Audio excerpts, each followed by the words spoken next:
Happy Saturday. Happy midway point of the weekend. Hopefully, the weekend just stays that way and doesn't end. Today is June 24th, 2023. We have yet to hit 100 degrees here in Las Vegas, and I'm so happy because that means we're a third of the way through and I haven't broiled to death. So that's always good. Welcome to the Sci-Fi Center Live, the Saturday overnight edition, coming from you to you from Las Vegas, from the Sci-Fi Center itself, courtesy of the Poindexter Lounge and the Sci-Fi Center Zone YouTube page. Please like and subscribe both, whichever one you're watching on now. Watch them on both if you have that capability. If you're on the Poindexter Lounge, like and subscribe. If you're watching from, or head over to youtube.com/at the Sci-Fi Center and like and subscribe there. So by the age of 78, I can reach 1,000 subscribers. Been a wild week. Of just absolutely absurd nonsense and some really cool stuff. Warner Brothers Discovery has made for a very weird week and a whole lot of conversation. The Flash's numbers continue to be part of that conversation, even though those numbers have very little to do with the actual movie itself and more to do with bullshit than anything. And it also has a lot to do with some of the business decisions that they've made since acquiring Warner Brothers and merging with Discovery. They're a huge improvement from what we had before. Obviously, those guys were a nightmare. These guys are better, but they've made some key mistakes, and it's costing them now. For whatever you want to say about The Flash, I've heard several things of why the movie isn't doing well. Most of them are garbage. I've heard, and keep in mind, we promoted this movie. We talk face to face, and not just with geeks like myself, average moviegoers, because we target average moviegoers when we send people to these movies. A lot of these things, Ezra Miller, CGI, all these things may have played a part of it, but not on the levels that would have caused it to do this, and not from the response that we were getting. Most of the people that I talked to knew who Ezra Miller was because he was the star of the movie. They weren't diving into all the other stuff.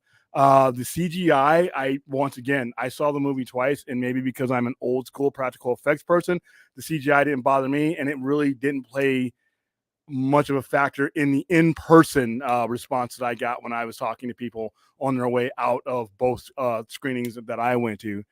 Where I heard that as being an issue, and a lot of the other stuff being an issue, is on the internet. And even though I'm using this platform, the internet, it's not always the best place to bounce opinions off. Most of the time, you're bouncing stupid shit off of your boneheaded buddies who are saying the same stupid shit to you. And it's like a ping pong. If there's no one in the circle with any common sense, it just gets louder and louder, and the nonsense builds momentum. And that's what I think has been happening, not just with The Flash, but movies in general. Seemed like we're on some type of mission to really drop our pants and shit on a movie before it even gets released and during its release and everything else. And it's like I said, this is not exclusive to The Flash. This is what's made movie talk kind of, not fun. The experience of going to see these movies in a way has been ruined because you have people who basically sit with their eyeballs pressed up to the screen looking for something wrong. They're looking harder for something to be wrong than being entertained. And I don't think that's helpful. I don't think that's helpful for the hard work people put into these movies. Listen, every movie's going to have its issues, but the culture of taking out your shovel, waiting for something to arrive, and just laying in wait to dig up something, it's kind of crappy. Why even waste your time? So looking at The Flash, most of what would hurt The Flash if you asked the average person sitting next to somebody in the A theater weren't those issues. Now, the biggest issue, and this is what I'm going to go into, is that more people knew about the resetting of DC films than knew or cared about Ezra's issues, or that we're going to sit and analyze how great the CGI was on with a baby falling at super speed. The majority of the people we polled, the majority of people I've ran into, either in some way, shape, or form, knew about the incoming Superman and that, Cavill and all that. They knew they were able to piece enough of it together. Not necessarily in the great detail that we on YouTube sit and talk to each other about, but they knew enough to know that a lot of these things that they're saying were not going anywhere. And then you'll have the people who say, well, does it need to be part of a franchise to be a great movie? Yeah. If you sold your audience on a franchise, I'm not here to just see one great movie. You can keep that for your streaming service. If you sold me on a franchise and the movies that you are presenting to me are a part of a franchise and you hint that that franchise is over, you can't then turn and look at somebody and say, well, what, The Godfather was part of a franchise when it was made great? No. Francis Coppola, the general public didn't know that there may be a Godfather 2 coming out or a Godfather 3, 20 years later. It was sold to you as a singular movie, and that's it. The modern day comic book movie is sold as a franchise. Even these smaller ones like the Batman is sold, and you basically knew that was going to be a trilogy based on even the Nolan trilogy. Will it be a connected universe? Not necessarily, but there's going to be more than one because that's how retail works. When you sell someone something and they like it, you continue to sell them that until the trend of them liking it changes. So Warner Brothers' new regime, James Gunn, Peter Safran, came in excited about their future, but at the same time, they're asking you to spend money now. That's a tough ask. In order for them to have done that, they would have needed to make these movies mean something, not only within themselves, but to whatever you're thinking about doing that. Now, what they should have done, in my opinion, they shouldn't have hired a DC studio head until they had all this settled. They focused on moving past what they inherited when the fans couldn't. Unless you were going to give these movies away for free and pay for somebody's movie, you're asking someone to pull money out of their pocket for things that you have moved on from. And that's not fair. Now, if they could get into a TARDIS and go back in time to right around when Black Adam was either being shot or released before they dumped $60 million in needless money on it, here's how I would have done it. Here's how I would have addressed the end of the current iteration of the DC universe. And it's in the thumbnail. And it's been brought up many times before. I'm not the first one. Kingdome Come. Once you had any inclination that you were nearing the end of what you were doing and you were in search of someone else, no matter who it was, and you know that eventually you were going to hand that over to someone else who would be entitled to have their own ideas, whether it be partially or wholly, you should have come up with a way to put a bow on this. Now, would I have loved the conclusion to the Dark Side arc? Yeah. But at this point, given the situation that you have, the best way to do it would have been to make an event level movie. Now, step one would have been to not move Aquaman to your final movie. The Flash should have still remained that final movie, and then the Kingdome Come movie should have happened. Another thing that should have been put on the burner is setting dates and release dates in 2025 and 2026 and 2027 for your new slate. You need to handle business now to firm the ground that new slate will stand on. Otherwise, you jeopardize not only the current movies, as we are seeing this now, but you jeopardize your credibility going into whatever you're thinking about doing.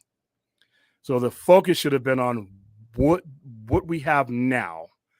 How can we resolve what we have now and then head on into what we're going to do? Because you hear me say this a bunch of times, and I should have it scrolling at the bottom of our screen. Wrecked runways lead to crash planes. No matter what fanboy on a screen, anywhere, A comic book store tells you we should just do this, we should just do that. You just can't unimagine the things that are already there. And you just can't dismiss that there are a significant amount of people who enjoyed those things. And there are a significant amount of people who are watching you do this. And those are the people that you're going to ask for brand new money while they watch you pretty much flush the money they spent down the drain. So Kingdome Come should have been the first thing. Here's how I would have done it. And more literate people, writers, directors, screenwriters can fill in the blanks. I would replace Magog with Black Adam. Now, if you watch Black Adam, there's a certain part of the story where Black Adam's way of doing things is in favor of the people of the town and the country that he is in and he is saving. And if you've read Kingdome Come, you'll see that Magog and the superheroes of that era are in the same situation. Superman, Wonder Woman, all the old heroes have pretty much moved on because the general public prefers the ways that the newer, more violent superheroes are handling things. They don't just lock people up. They get rid of the threat outright. And if you saw Black Adam, you saw Black Adam kill. You saw how he handled things, and you know how Superman handles things. So there's a conflict right there. So I would have done a Kingdome Come movie and replaced Magog with him. He would have been the protagonist. We could have moved way into the future, far enough into the future to where it's the same relevance time skip that Kingdome Come was. This movie would have given you a platform to put everybody that you've used in the DCEU up to this point. And the reason why you do that is because it provides an event level movie with all the main characters that draw money, for one. Two, it would have given you something to look at other than the disappointing endings that it looks like each of these characters are going to have. It would have given you a platform to send Henry Cavill out with a bang. Gal Gadot, MILF Magnet, Momoa, everybody you've featured, Shazam, you could even have Shazam in there. Now, my story would be, it would have taken these last movies that you've done, the last movies that were on the slate, and I would have built up an end game, and pun not intended, a Kingdome Come movie. Each of these movies would have had something, even though they were mostly already filmed. They made decisions at the end of some of these movies to remove cameos and add things to them. So you could have added things. I would have had, this is where I would have introduced the Spectre. I would have had end credit scenes going from Black Adam all the way through, even Blue Beetle, with the Spectre basically leading up to what Kingdome Come would be. And you have all these characters in there. You have some characters you haven't seen, but just like you did in Kingdome Come series, if you haven't read Kingdome Come, it's one of the great miniseries of all time. You have to read it. And it would have served as a fitting ending, a single movie that would have signified closure to everything that has happened up to this point. So instead of having this sloppy product that was unfulfilled at every angle you looked at, you have one epic event that is, its purpose is to put it into it. And if you've read Kingdome Come, you understand how that story, spoiler alert, it's almost 30-year-old graphic novel series. But my story would have had Black Adam as a protagonist. I would have had the villains that we've had. I would have had Lex Luthor. I would have had, all the ones that we've had and some of the ones that we haven't had. They're only going to be around for this movie. But it's a one big movie that has them all in it. And they're fighting it out. Shazam. I would have had Shazam in it. That would have made Shazam's last appearance that you saw him for relevant. Now, if you watch both Shazam movies, Mr. Mime is in both of them. He cameos at the end of one and he cameos at the end of the other. Now, if we never get another a Shazam movie, his cameos were useless.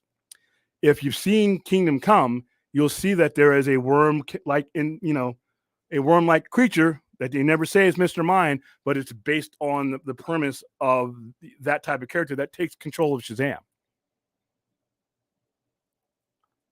So I would have had Shazam in there. Now, I've already said that Black Adam and Superman, that would be the main story arc going against each other. That gives you your battle between two characters that I really, really, really wanted to see fight.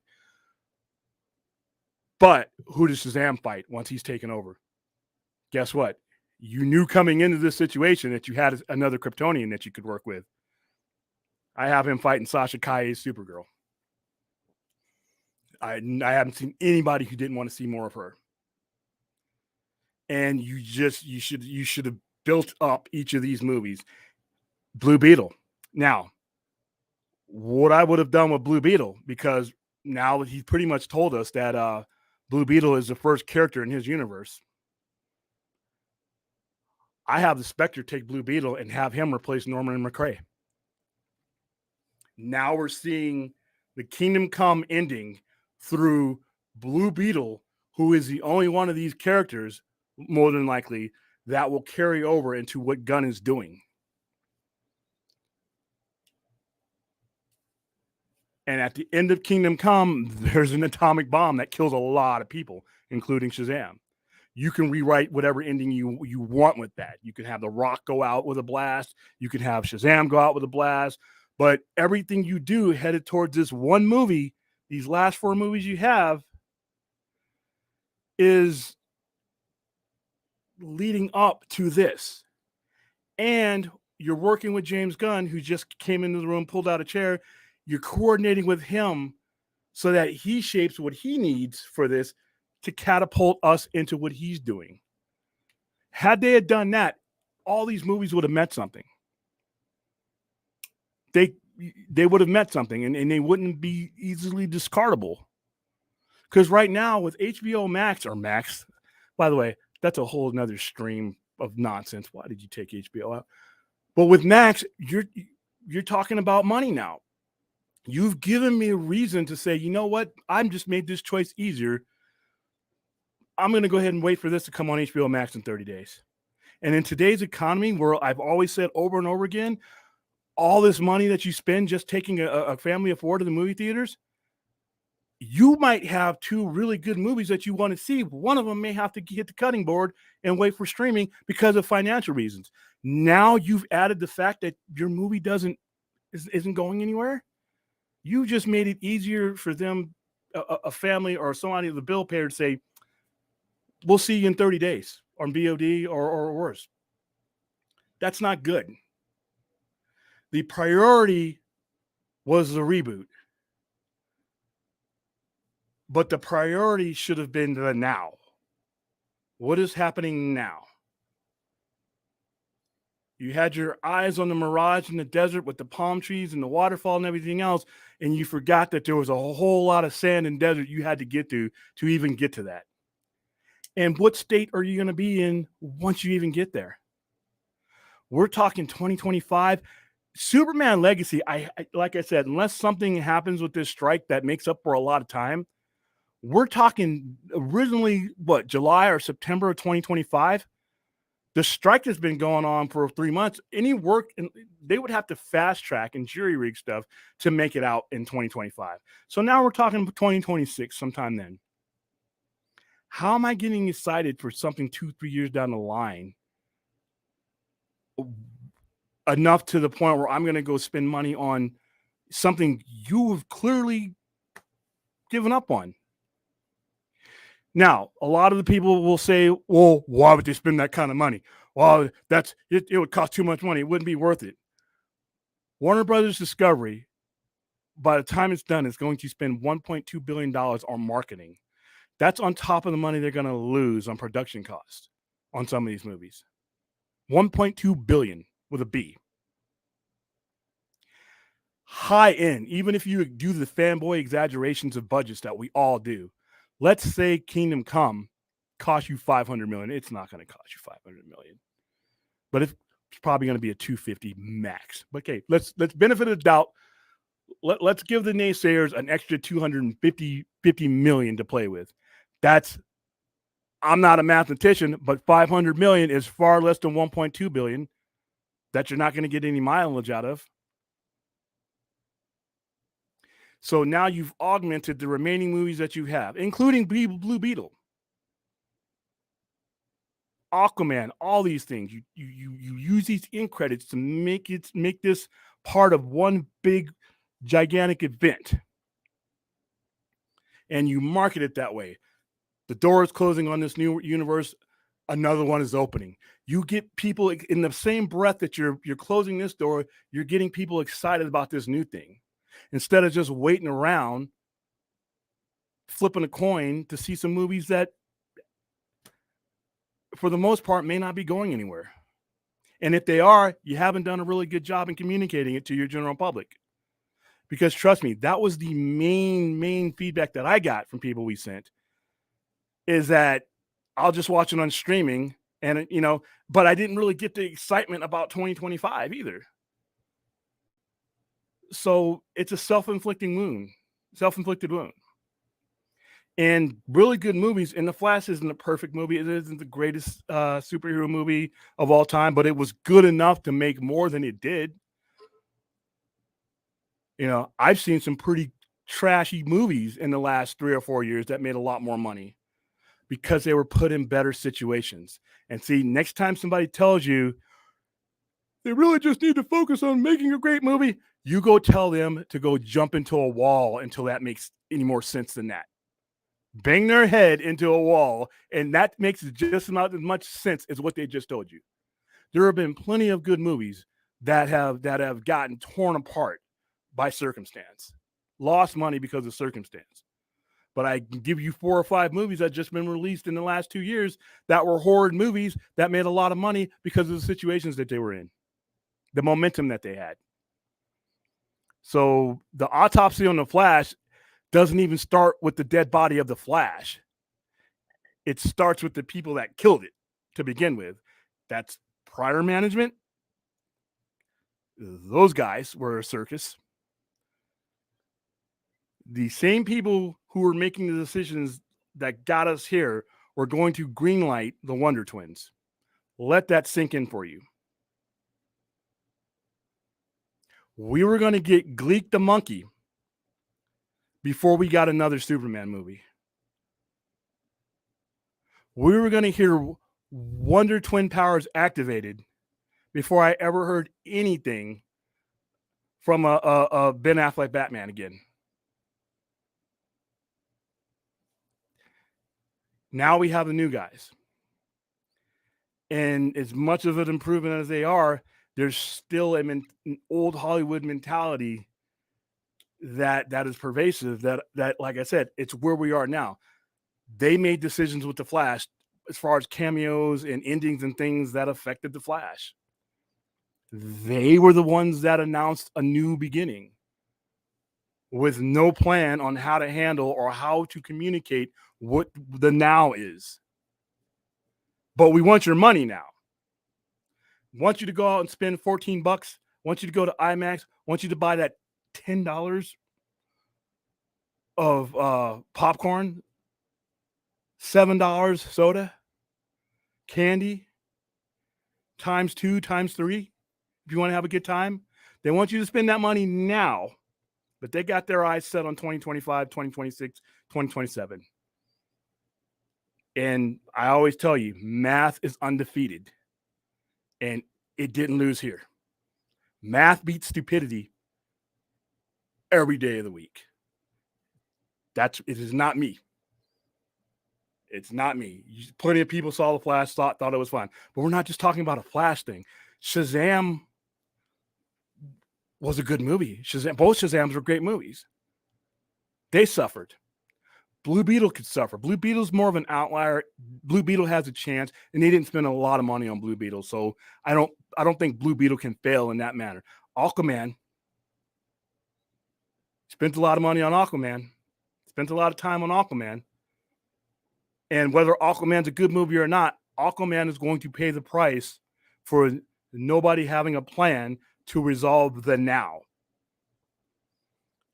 As soon as we got new people, and as soon as we got the word that Superman Henry Cavill Superman was going to be replaced with something else. That was it. And how that was communicated was disastrous.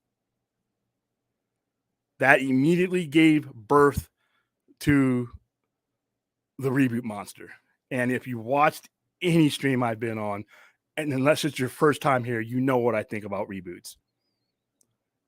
If stupid and lazy fucked, reboot would be the resulting child. That's how I feel about reboots.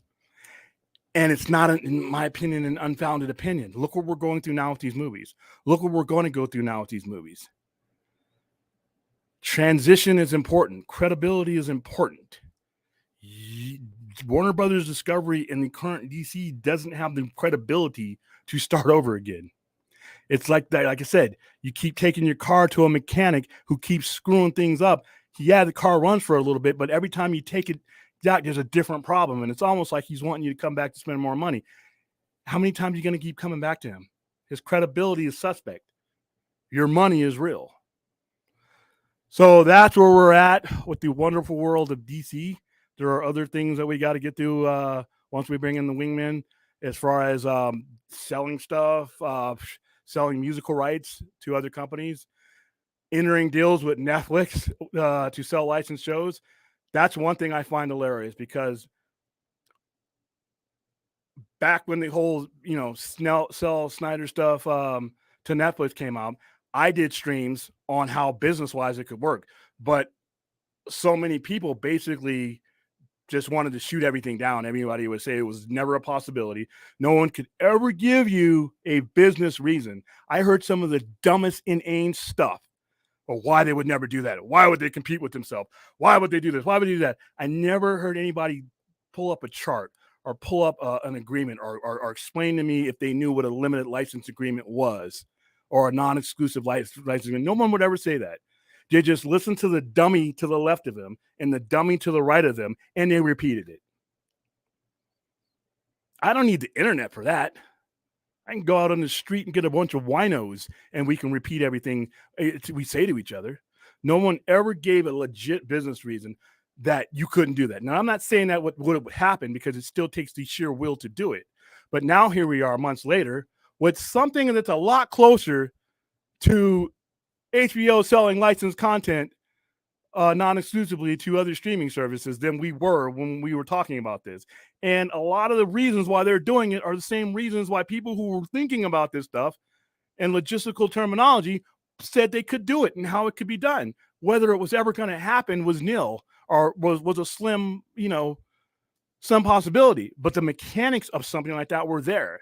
But the discourse around that was some of the dumb, and by people I have respect for and I know are smarter than the conversation that they were carrying. But now here we are. And with Warner Brothers Discovery, they were always going to sell stuff off. AT&T was trying to do this. AT&T was trying to sell the music division. The music division right now, sound scores and all that, it's just not moving right now. And in the way that we intake entertainment, it's a liability. So I knew they were going to get rid of that.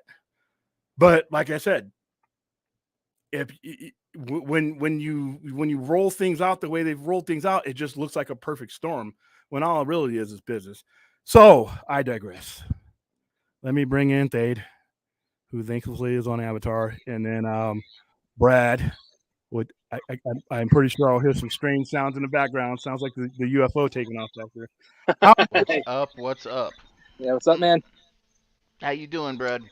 Very good. How guys? How are you? I'm doing great. I'm an idiot. I'm an absolute buffoon. And is anything that I just laid out beyond possibility of things that could have happened? Yeah. Hell of a week we've had, isn't it? Yeah. Yeah, that's where to start? I think I think what you were saying about really the good place to start is what you were saying about these four movies, these four DC movies we have coming up. That really are, falling victim to, what the reboot, the relaunch, however you want to call it, of the DCU under DC Studios, and the idea that the perception, rightly so, I think that this is not a finale; they're just being cut off. I mean, and once you've communicated that, you really have robbed these movies of a lot of the momentum they have, and they do deserve to be doing better. I mean, Shazam! Fury of the Gods deserved way better. The Flash damn sure deserves better.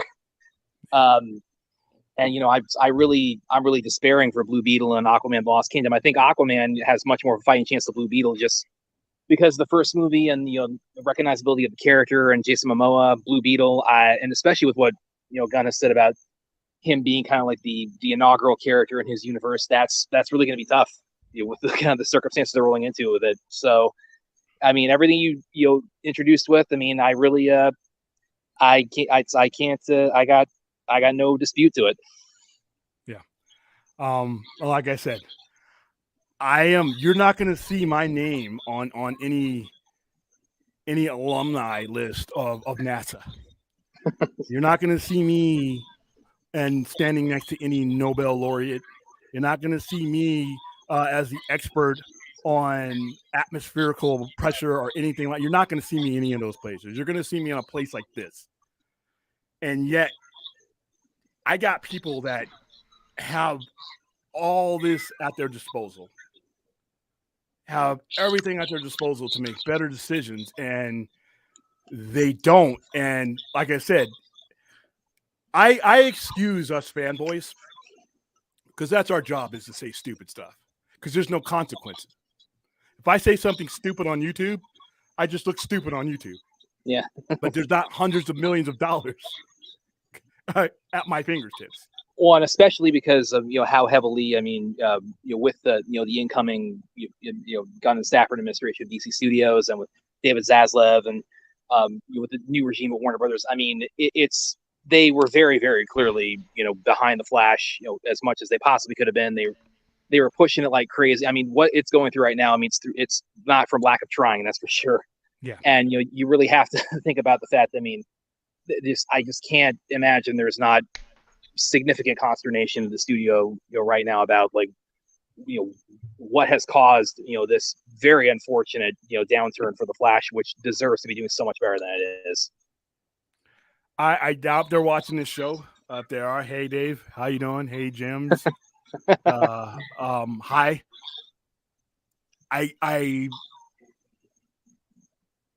It's all a genesis of listening to people who just don't seem to be mentally invested into some of these things. The consequences of terminology and decisions are huge. Like I always say, I think I have as much term for the word reboot as I do a used condom, and I think the word reboot has as much value as a condom, because it's a flare. You're shooting up a flare, a warning saying, "Don't come over here. Don't come over here because there's nothing over here for you to see." Now, what the Kingdome Come solution would do is it would be something to point to and said, "We gave you a beginning. There is your end." That is so important. The one key thing about what Marvel has done, even though a good half of their movies, I wish I could unsee. But what they've done for their fans is they've given them a through line to what they started with and where they are at now. Like I said last week, did you want more of Tony Stark as Iron Man, and did you want more Chris Evans as Captain America? Sure, I could have taken more, but you got enough. Well, I mean, Tony, he went out a blaze of glory. I mean, I'm like, go out on that high note, man. You got the ending. You got the ending. Scarlett Johansson, Black Widow. Could you have done more with her? Yeah, but you did enough. See, you didn't get up from the marble table starving, wondering, where did my meal go? It never made it to the table.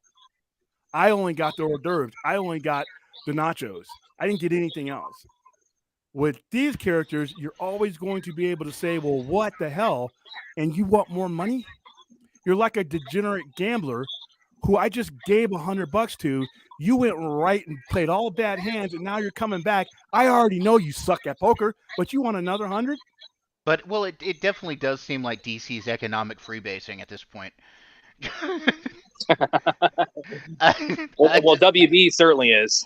That's what I'm saying. I meant WB. I said DC, but I meant WB. It seems like they're economically freebasing at this point. Like, But James Gunn, and I think James Gunn's a genius.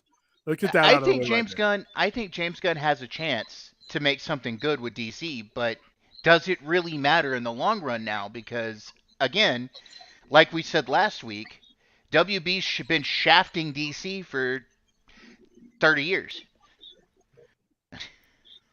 Definitely 10. It's like the company doesn't know what to do with something. They'll give you little drips and drabs, like you said. You get the hors d'oeuvre, you get the appetizer, but where's the main meal? Like, I mean, there's been certain movies that I've liked, but then like I didn't get enough of that, and then they hop to something new. It's my same argument that I've had the whole time. They keep What? monkey branching to different things, and I never get a completion of what I was into. Yeah, and if I hear one more time that, look, the Flash's numbers proves that we need a reboot, I thought the world was a smarter place. No, what I screwed Flash, in my opinion, Was the announcement of the reboot. I gave that mankind, was one thing. That was one thing. hold on. I gave my fellow geeks apparently more credit. I thought I was the dumbest one in the room. Still am in most cases.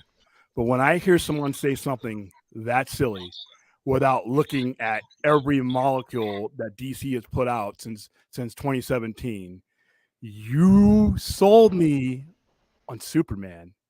You gave me Shazam. You sold me on Justice League. You gave me Suicide Squad. How many times can you sell me on the substitute thing until I just don't show up? And can I blame you? Can I blame a fan for constantly being given Plan B when they were sold on Plan A? Go ahead, guys. What? And Well, to go off, go ahead, Dave. one of my biggest problems here is not only did announcing the reboot hurt the Flash, and it's going to hurt the next two movies. It's just going to. Another big problem with the Flash specifically is they gave away too many free screenings. People went to the free screenings, and with the exception of a few people I know, nobody's actually gone back to pay money. And that's another one of your problems here. That only amounts up to about 2 million, though. If you do the math, somebody did the math online. That's still 2 million, William. Yeah, but you needed, if 2 million was your shortfalling, somebody's getting promoted. They're going to fall short by hundreds of millions. Dude. Also, with a lot of those free screenings, and I've seen a lot of other people speculate. It's like you had so many of the leaks come out from that, and those just flooded Twitter, and they were crappy leaks. And yeah, exactly. Yeah, I gave my fellow humans, I gave my fellow Homo sapiens too much credit to not say, well, something's shot on somebody's shitty phone at an angle in the back row with somebody's fro in the way, bouncing light off of that. Maybe that might not be the accurate interpretation of what the movie looks like. The thing about that I don't understand either is, don't they usually confiscate people's phones when they go into these early showings or test showings, things like that? They didn't for these. Yeah, that's a real lapse in security there. I mean, that's just, there's no two ways about that. But people didn't have enough common sense to be like, wow, that's shot from a crappy phone with bad lighting and everything involved in it. I mean, maybe it might look different when I actually sit my ass down in front of the screen. And I had a conversation with somebody else the other day about this. This would have, okay, so, a lot of people were, back when Multiverse of Madness came out, people were wanting all these cameos, right? And back when that came out, we were like, you can hold off on some of those cameos. But this movie The Flash would have benefited from a whole lot more cameos than it had. Like, there were they should have brought in some of the CW guys. Michael Rosenbaum said that him and Tom were waiting for a call. They could have come in and done a cameo for Smallville. I mean, if you're bringing in somebody for 5-second cameos, that one scene could have been so much bigger and made a whole lot of the wider DC audience happier. Yeah. When of course you have a current Superman on TV now with Tyler Hoechlin, so that's well, another you one should you have brought plug him. in. You should have brought him and Bitsy in. You should have brought Tom and Michael in from Smallville. Maybe even Kirsten Krug. Since she was one of the main three for a long time in that show. You should have brought in. You should have gone even as far back as brought in John Wesley Shipp. Okay. You should have had Grant Gustin. Listen, you should have had Grant Gustin. You should have had I feel that about crew. That Flash and the 18 people that watch it. Everybody wants, why didn't they replace him with Grant Gustin? Because you know what? As much, not a knock against Grant Gustin, but those people on the CW couldn't get people to watch their shows for free. How are you going to get him to be a draw for something you're dropping hundreds? But that's notwithstanding. He should have been in that show. I mean, they set it up. He should have been there. He is a Flash. They said it. Okay. You may not have seen it, William, but they did cameo during the Crisis on Infinite Earths. Yeah, I saw that. That was the best part of that. Whole I think. Yeah, that's what they mean. Ezra was in that show. They should have done the same with Grant in this movie. Exactly. Well, yeah, I was kind of expecting, like a lot of people, I was kind of hoping to see like the other side of that scene, where it's like, because the first one was from Grant's perspective, now this one would be from Ezra's perspective. I was betting on that. I would have lost money had I had bet on that. I'm like, out of all the cameos, you gave me, spoiler alert, you gave me that ridiculous looking version of Superman that was Nicolas Cage. You gave me that, a movie that I hope is never made. You gave me that for fan service, but you couldn't give me the Flashes. It's the Flash. Well, I mean, it's literally in the title of the movie. Well, I mean, they took, there's stuff they took out of it. So, I mean, maybe on the DVD, there's going to be some deleted scenes. Yeah. So, yeah, but that's what I would do. I would Kingdom Come the whole thing. I would just, you would, when you leave people with a bad taste in their mouth, they're probably not going to eat anything else you serve them. This gives you a full-on feature with Henry Cavill. It gives you that battle with The Rock. It gives us a Supergirl again.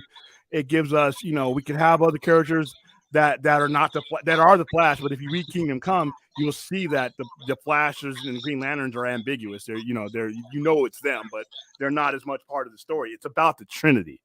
It's about the Trinity. And if you have the Trinity in that movie and an event level built up movie, you use those 4 movies to build up. And then now hey, James Gunn, we've got all this together. Here it is. What can you add to this? We know what's on your mind. How can we tie this ramp up into your thing so that when they're done, they get up from Kingdom Come, they can't wait to see your thing. They're not just sitting around waiting for it. They can't wait for it to get here, and they can't wait with excitement. They're not settling anymore. See, the problem with DC films has always been that their fans have had to settle. They couldn't get the A product. They got some other thing. And this would have been an opportunity to where, you'd be settling, but man, you'd be settling for one of the most legendary storylines that they've ever written for comic books. And you get a good non-cameo appearance of these characters because you'd have all your Trinity in there. And then you move on from that. And I would let the writers write. If you want to blow up everybody with the bomb, you want to rip up time with some kind of time, you do the details like that. But the premise of it, why not do this? And James Gunn is a comic book nerd. He knows he's tweeted about Kingdom Come. So Kingdom Come should have come after the Flash. And this would have been when I would introduce the Spectre. Yeah. And instead of having, like I said, Norman McRae, I would have Blue Beetle. Have it be Zolber Dwayne as Blue Beetle, yeah.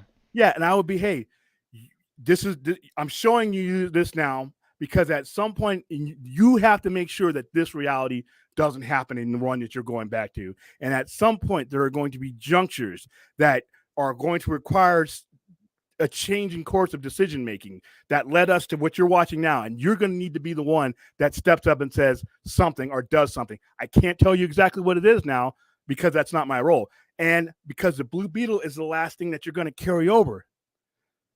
So now you just made Blue Beetle special. You just made all these movies. At the end of Aquaman, I have the Spectre. I have him with Blue Beetle in scene, showing an older Arthur Curry. I have one where you have Superman is doing the giant scene with the plow that Alex Ross so beautifully drew, where he has this giant farmer plow that's like 2-3 tons, and he's flying and he's plowing. I'd have him showing that. I'd have him showing all these, and then I'd have at the end of Adam, Thy Kingdom Come, and each of those movies will be a wrap up to that event. And that event Why is everyone surprised about this repeated cycle? I'm not surprised, Aztec. I'm disappointed. You always have in the back of your head that things get screwed up, but you always hope for the better.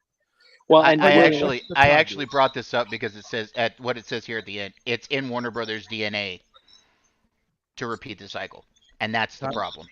Time to get some mad scientists. It doesn't have William, to be. William, to what you were saying a minute ago about people having bad taste in their mouths, and to be that guy, with the situation we find ourselves in, because I was thinking about this a little bit today, and I mean, again, one of the things that makes the current situation with DC on film so unique is the fact that how much of it is so traceable, because we have social media and YouTube and the internet and everything. So it's way easier to kind of follow the paper trail on where all this began. And of course, we can trace that to 2017 with JL.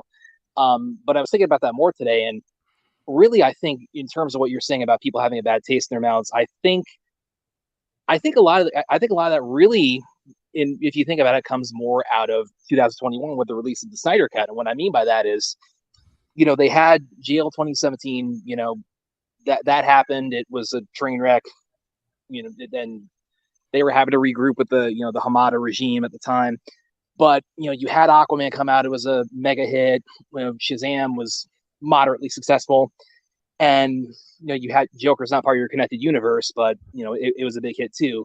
Despite Warner Brothers, it was a big hit. Exactly, yeah. And then Birds of Prey, didn't do all that well, and then of course we got the announcement. But during that period, of course, we had the calls for the Snyder Cut. We had all that going on, but in that interim period, they were. I don't think the strategy would have worked long term, obviously, but they were, relatively stable in terms of what they had going on with Aquaman, with Joker, with Shazam. It's like they had, they had footing they were on. You got a sense that they were delivering on things. It might not have been to what they had initially promised, but we were getting good stuff. Then we got ZSGL come out in 2021, and then we got the Ann Sarnoff article a couple days later. And I feel like that's where, if you look at where we're at now, that's where really I think a lot of the, I guess, war or conflict between the fan base and WB and with their handling of DC, that's where it really, I think, kind of the rubber hit the road on that, because you had just nonstop tweeting about this, from the fan base, the studio just ignoring it or putting out hit pieces on it about. Well, that didn't help. But here's the thing, though. I'm going to go ahead and extract all Snyder elements from it. Yeah. I'm going to go ahead and extract all this. I'm going to extract us from it. I'm going to extract us 3%ers from the conversation. So I can make this case without bringing up Zack Snyder, with Zack Snyder's Justice League, without any of that stuff, because whatever was going before, had they disrupted what they were doing before, no matter who was doing it, Zack Snyder, Mickey Mouse, Colonel Sanders, doesn't matter. Whatever they were doing, if you disrupted it, you were going to cause the same upheaval amongst the general audience as you were anyway. Now, the reason why I choose Kingdom Come, because that is a universal storyline that would appeal, that would give a resolution to both of us. That would give a resolution for us 3%ers, and the 97% would be, wow, that's a big movie. I won't ever have to ask, wow, whatever happened to Cavill Superman? I didn't get to, damn, Ben Affleck was a pretty cool Batman. I get to see that here. That question is taken off the table. And what happens when you take that question off the table, you take the holes in credibility with it. I now can trust you a little bit more because I know you gave me an ending. How do I know I'm not going to love Superman Legacy and just for it to make $480 million and some stockholder to panic, and now we're Zazoff retires, goes off into the sunset with his hundreds of millions. I get different stockholders, different chairmen of the board, and now we're in a different direction because the only evidence you've given me is upheaval and rebooting. Once you use the reboot tool, I'm never going to trust you not to use it again. I'm never going to trust you not to use it again. And for everybody listening, I mean, throw my 2 cents out. It's like Kingdom Come. Yeah, it absolutely is one of the greatest comic book stories of all time. So if you haven't read it, get on that, because and especially with the kind of what was established with the characters that we had. I mean, that does. I mean, with Cavill Superman, with Affleck's Batman. I mean, you still could do. I mean, you could merge like the plan You can modify the plan, with a Kingdom Come type story where you have like older versions of the characters, and you can still do it, by the way. And and this is explicitly intended as a conclusion to this universe. Now, the reason why I brought it up today is James Gunn is probably working on something like this and probably could do it down the line. The reason why I'm bringing it up today, it would make the movies that are going to suffer because of this decision a lot more integrated. And the $1.2 billion that you're about to drop on these movies that are, for the most part, are going to lose a lot of money. You would have strengthened these movies had you had made Kingdom Come part of the promotion. And while you're on that promotion, you got James Gunn sitting with you, co-piloting with you, and saying, can you adjust this? Can you do this? Because this is going to be important for me. Because you got one of those characters, because this is going to lead directly in. The final scene of Kingdom Come should be Spectre dropping off Blue Beetle back at either the Daily Planet or the Halls of Justice or whatever generic thing that you want to signal. Don't give me any faces yet. I don't need to have it because this movie's going to be would have been made before that. But he's the Spectre drops you back off, and what's going to be the reality going forward, and that's it. You leave it there. We have just given you a through line, a credible, and people are like, "No, just do the reboot."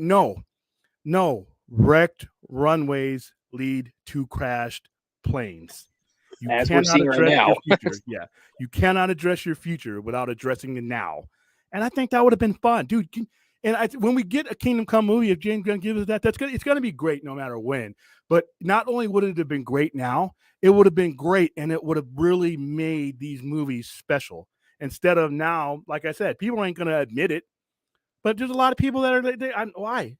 You're telling me about your new thing while you're throwing your other thing in the trash. By the way, that thing you're throwing in the trash, you want me to buy that. You want me to open up the lid in the trash can and buy that thing you're throwing away. It just doesn't work that way. I mean, it's pretty much what happened a couple of years ago with Dark Phoenix, which The Flash is a vastly better movie than Dark Phoenix. Yeah, oh my goodness. But again, it was a situation where it's like everybody knew that the X-Men were going to be taking longer than we thought, but they're going to be integrated into the MCU, and Dark Phoenix and New Mutants were, they really were just put out to pasture. Especially with New Mutants. I mean, I remember when theaters shut down, that was actually when they opened back up. That was the first thing I saw theatrically was New Mutants, because that got kicked around like 5 or 6 times. Which was unfortunate because New Mutants was a good movie. Yeah, had some good performances in there. Anya Taylor-Joy was great in that movie. I always thought because I remember, I don't know if I was the only one who thought this, but with the way Logan and with the kids after they bury Wolverine and they're kind of going off on their own, I thought, oh, this is perfect. This is a setup for New Mutants. Yeah. So there you go. All right, I need to bring up a couple of super chats just real quick. Oh yeah. Oh, dude, we have super chats. We're getting backed up. Yeah. It's Blad's fault. So I got Fourth 1000 here with a $5 super chat. Thank you, Fourth. William, you have any promotional tickets for No Hard Feelings with Jennifer Lawrence? Can I get those? We already did the screening for that. Sorry. I did. Sorry. And then we've got another $5 super chat from Fourth. William, just ask me. I was right about the past 4 movies bombing. Well, just ask me. Remember, we were both talking about this as soon as Cavill. Once you gave that sign, I was like, "Wow, this is gonna suck." I think people really, really underestimate how much the Henry coming back and then he's gone 2 months later. I think that was a really significant factor in kind of what we're going through right now. Yeah, and it signified. It was a massive one. Yeah. Not Ezra and whatever he's doing, which you think he's grooming and all that. No, that was something for us on the small screen in our own headspace. But the big thing was this. I mean, you had that interview that Henry did with Josh Horowitz. I mean, it was this big welcome home party. I loved that interview. I was so happy. Oh, I was. It was. I mean, it was the happiest I'd been as a DC fan, and since ZSJL had come out. And by the way, guys, I'm sorry to break it. The Rock was right. The Rock was right. Yeah. All you guys that crapped on The Rock and said The Rock's ego this, The Rock's ego that, tell you what, I want the guy flying the $50 million F-16 to be the most conceited punk on the flight line, because I want him to have the most confident in the world. I don't need the weak, bald guy at the helm. I need the guy with the big sack. And The Rock wasn't a producer. He wasn't a film executive on that level. It shouldn't have been him, and that's where your problem was. But The Rock putting Superman front and center, that is what we needed. We needed that now. We needed that then. The Rock was right. Go ahead, man. Well, I'm just saying, like, look at, I mean, what William's saying about, Kingdom Come. I mean, just look at all this artwork, and the Alex Ross artwork. I mean, to see this brought to life in live action with Cavill, Affleck, Godot. I mean, how do you turn that down? If you look at this, and this is going to sound conspiratorial to me because I know this is a 30-year-old book, but that shot right there of Kal-El's face, you can kind of see Henry in it. No, I agree. Well, I think if you look at it, and I got to actually, I have a chance. I had a chance to interview Mark Waid about this because I got a chance to interview him when I had a podcast years ago about this, and we talked about how the Alex Ross Superman developed the necessity for the Superman. Even the guy, the corn sweat dude that they're looking at, he looks like Henry Cavill because they both look like Superman, and they both look like that Alex Ross Superman. And you could say the kind of same things about that prototypical Superman is what Alex Ross captured in this dude. I love this series, and you can hand this comic book to anyone. They do not have to be a comic book geek. You can hand a Kingdom Come trade paperback to anyone, and they will get it. They will understand it. They will not need my help. And that's it's like so important. Yeah, it's like Watchmen. It's a really good. I mean, you can plug it into like as a finale, to like an ongoing universe. But I mean, it is a very good standalone story about the heroes, retired 20 years later and coming out for one last battle, kind of story. Have you read the other two parts to Kingdom Come, William? Yeah, they weren't as good. They weren't bad quality wise. I just didn't like the direction they kind of went in till years later. I appreciated it a little bit more. And then when they tried to integrate some of the elements of Kingdom Come into the normal universe, I had a problem with it because that was one of the coolest things about Kingdom Come. And this is the integrity I would keep if I did a movie. It's within that movie. It is within that. That is it. At the end of Kingdom Come, that is it for those people in that universe. And that is something you sell. That is something you sell. And then I pitched this to some of the other people off screen, and they're like, "Well, what about the Snyder people? Will never be out with that." I'm like, I don't care. I'm one of those Snyder people. I think do business. I think Kingdom Come, it's like that's tailor made for like being part of a Snyder DC universe. I mean, I mean, just look at it. Because we all get confused. The funny thing about it is because we didn't finish the Dark Side arc because they were sloppy and unprofessional in the way they handled themselves with that. Because we didn't get that, we don't realize that wasn't the entirety of what these guys were going to go through. That was just one story arc. That was one adventure that was supposed to end with them defeating Darkseid. If you look at all the movies that have been released all the other movies that you've seen now, that's all after the Darkseid storyline. The Flash, that's all after that. So that's settled. We could settle that in the Elseworlds years down the line when there's different executives. I don't need Justice League 5, 10, 20, 30. I don't need Man of Steel 2. I already got Man of Steel 2 as BVS, but I don't need Man of Steel 3, 4, and 5. I don't need any of that. You can tell me that somewhere else on a different platform. But for the general audience, Joe Average, Joe Sixpack, not the geek with the Shazam shirt, that walks around with the wrestling belts in public, but the average consumer would eat this up, and it would give them finality, and the new guy coming on would be like, wow, I'm ready to lay down some cash for your next thing because look how beautifully you ended this. This is what I have to look forward to instead of what I have to look forward to now. If what I have to look forward to is an exemplary of what you've given me or haven't given me, HBO Max.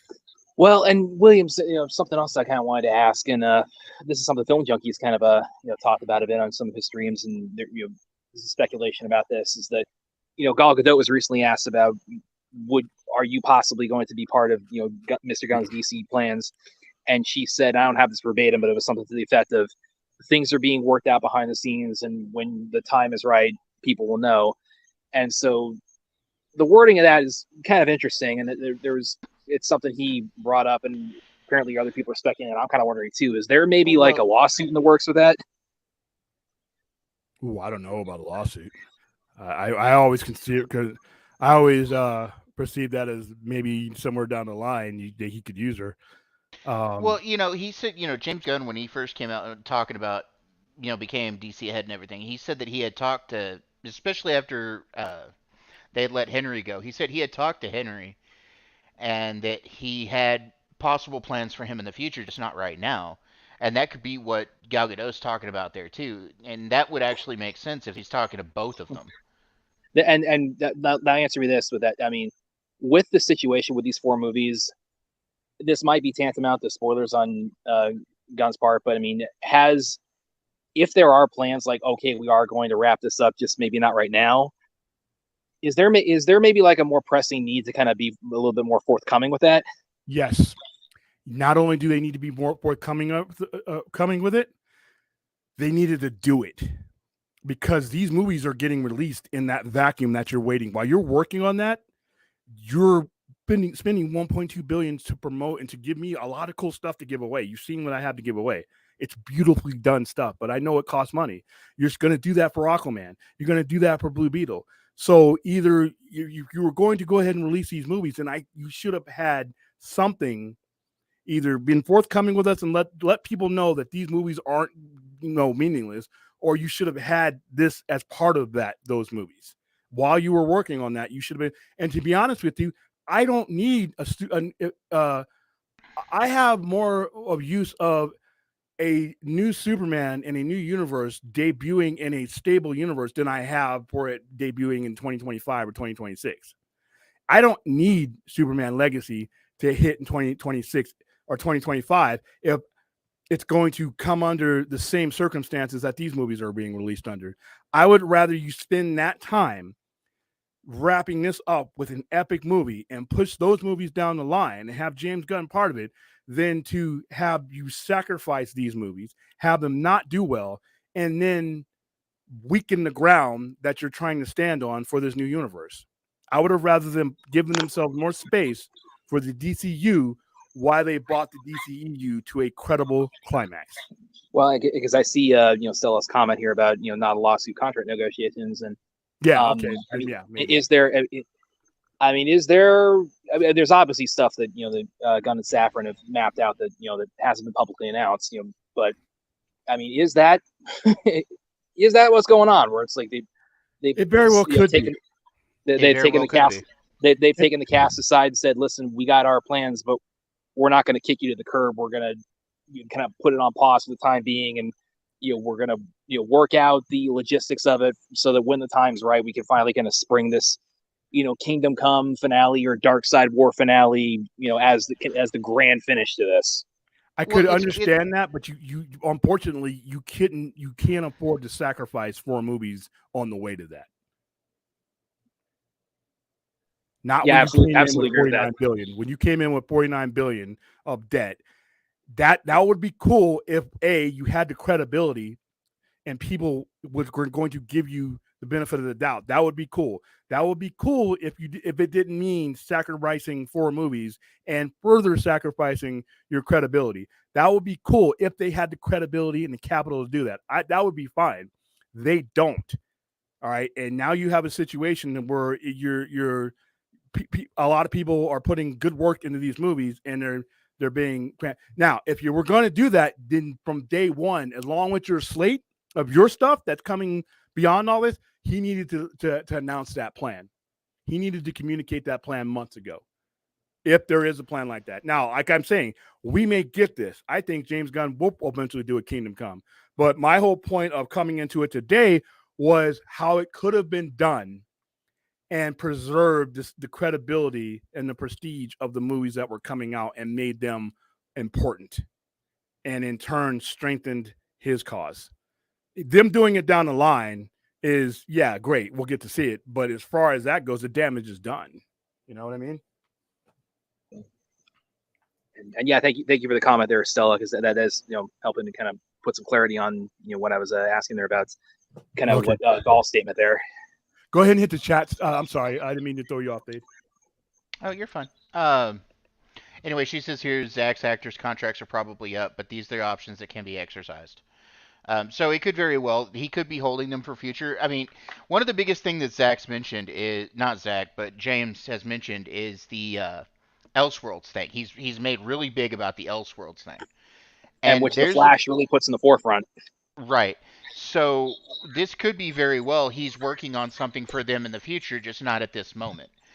Now, again, we're kind of in a sticky position with that because, like William said, when's it going to be there? You don't have necessarily 10 years like Marvel did. You And don't you got to ride the necessarily, strike. yeah, you don't necessarily even have 5 years at this point to figure this out.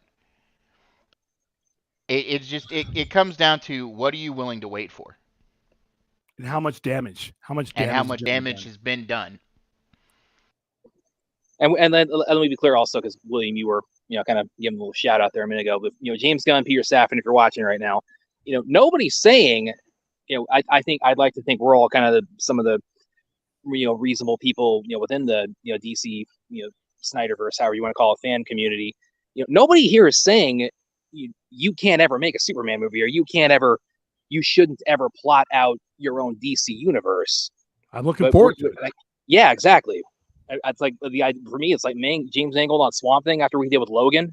That's the one I'm looking forward to, big time out of that. But Oh yes, definitely. but yeah, I think that's gonna be rad. But what was it? I lost my train of thought there. Yeah, but it goes back to what William is saying about the runway as it is has been wrecked, and we're dealing with crashed planes in real time now, and it's planes that have the potential to take flight.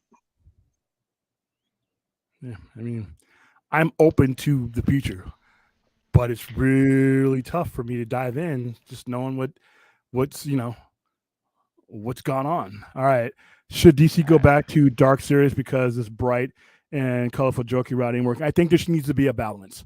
I don't need a full blown comedy. I don't think it should be bereft of humor, but I think if the humor fits the natural tone, then I'm all for it. And thank you for the $5 super chat. There we go. WBD cannot ignore the success of first Wonder Woman and Aquaman movies, so Gal and Jason can't be ruled out, even if second movies weren't successful. Yeah, because a lot of franchises have a bad movie. Fast and the Furious has had several. And they keep making them. And they're yeah. All right, next one. Let's see. I think there's going to be more disastrous result. After Flash had a horrible box office, I think Blue Beetle and Aquaman are going to do even worse because of the incompetence. Blue Beetle to me is an outlier because of a lot of other circumstances, and they didn't spend any money on it. It's really 125 million. They upped it from 90 to 125 million when they augmented it for a big screen. That's not a lot of money. By the way, when are we going to get the Aquaman and Lost Kingdom trailer? I'm going to be at Comic-Con. By the way, a very empty Comic-Con, it sounds like. Thank you, studios, for making Comic-Con about comics again. I might be able to move around this year. I'm planning on going for all 4 days and broadcasting from there. And it looks like I'll actually be able to move around because all these studios are not going to be there. Yeah, that news just came out that it's what was it? Sony, Marvel, Universal, Netflix.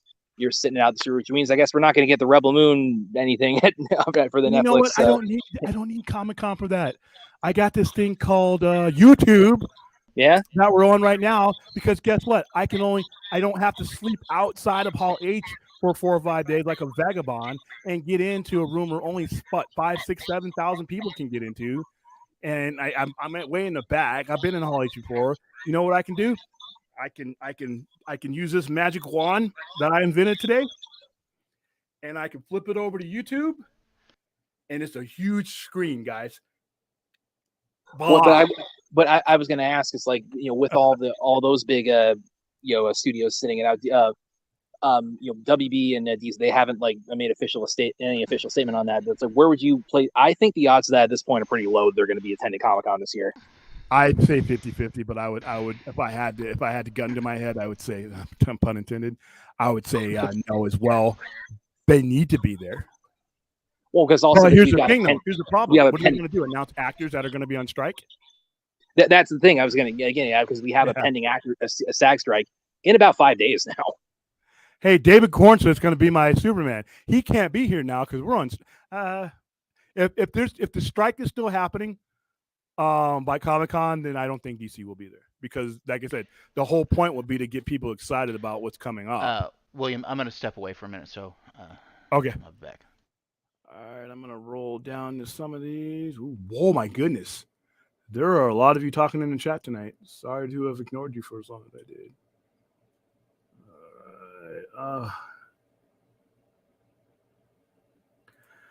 They cannot release Aquaman 2 on Max because there are theatrical contractual obligations. They could do it with Blue Beetle because Blue Beetle was designed and contracted to be on HBO Max. But at 125 million, I think they're going to be fine with that one. I'm not going. Listen, we're going to promote it, but I had made the decision that, hey, you know what? This is going to be on HBO Max first when they create it. I'm like, that's where I'll watch it, and that's where I plan on watching it. I just didn't see anything in the trailers that said, wow, I have to go, take some time out of my week to go see this on. You guys who are going to see it, have fun. You guys that I'm going to send to see it, you have even more fun. Yeah, I think that I think the biggest benefit that that has with Blue Beetle being a more obscure character is Sholo, with his popularity from Cobra Kai. So yeah, I think that should help it. But it's like of the two coming up, I feel like Aquaman does probably have the best foundation. Yeah, and one that's got MILF Magnet in it too. RJ said, I don't know how far if RJ's still even there. Man, the second week drop off is insane. I really thought the movie was going to do better. It's a shame. I honestly don't know what explains this because it's not like they didn't push it on.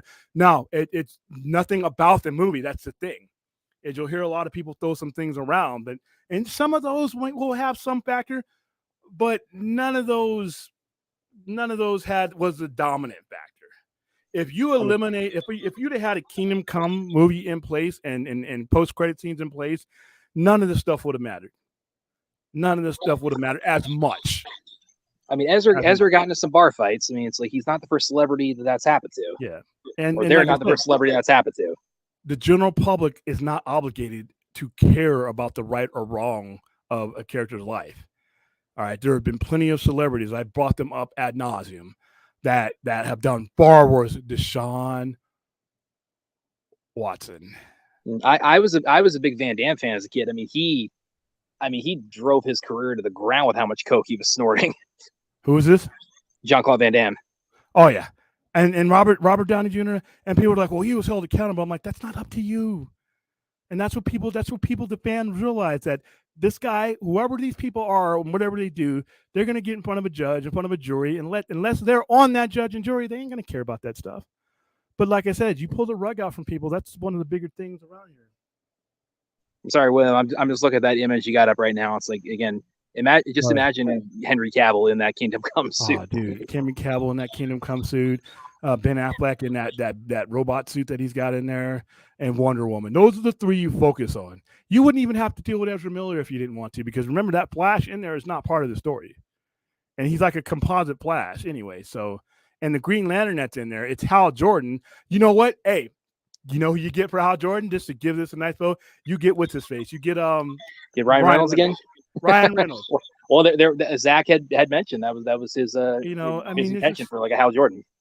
And you say goodbye. You say goodbye, and you give people that warm feeling when they leave that theater that I didn't get all that I wanted with these characters, but I got enough. I got an ending. That goes a long way, especially if you're someone that is selling something else in that same atmosphere. If you're DC and you want me to stick with you, make me feel good about doing it. Make it feel worth it.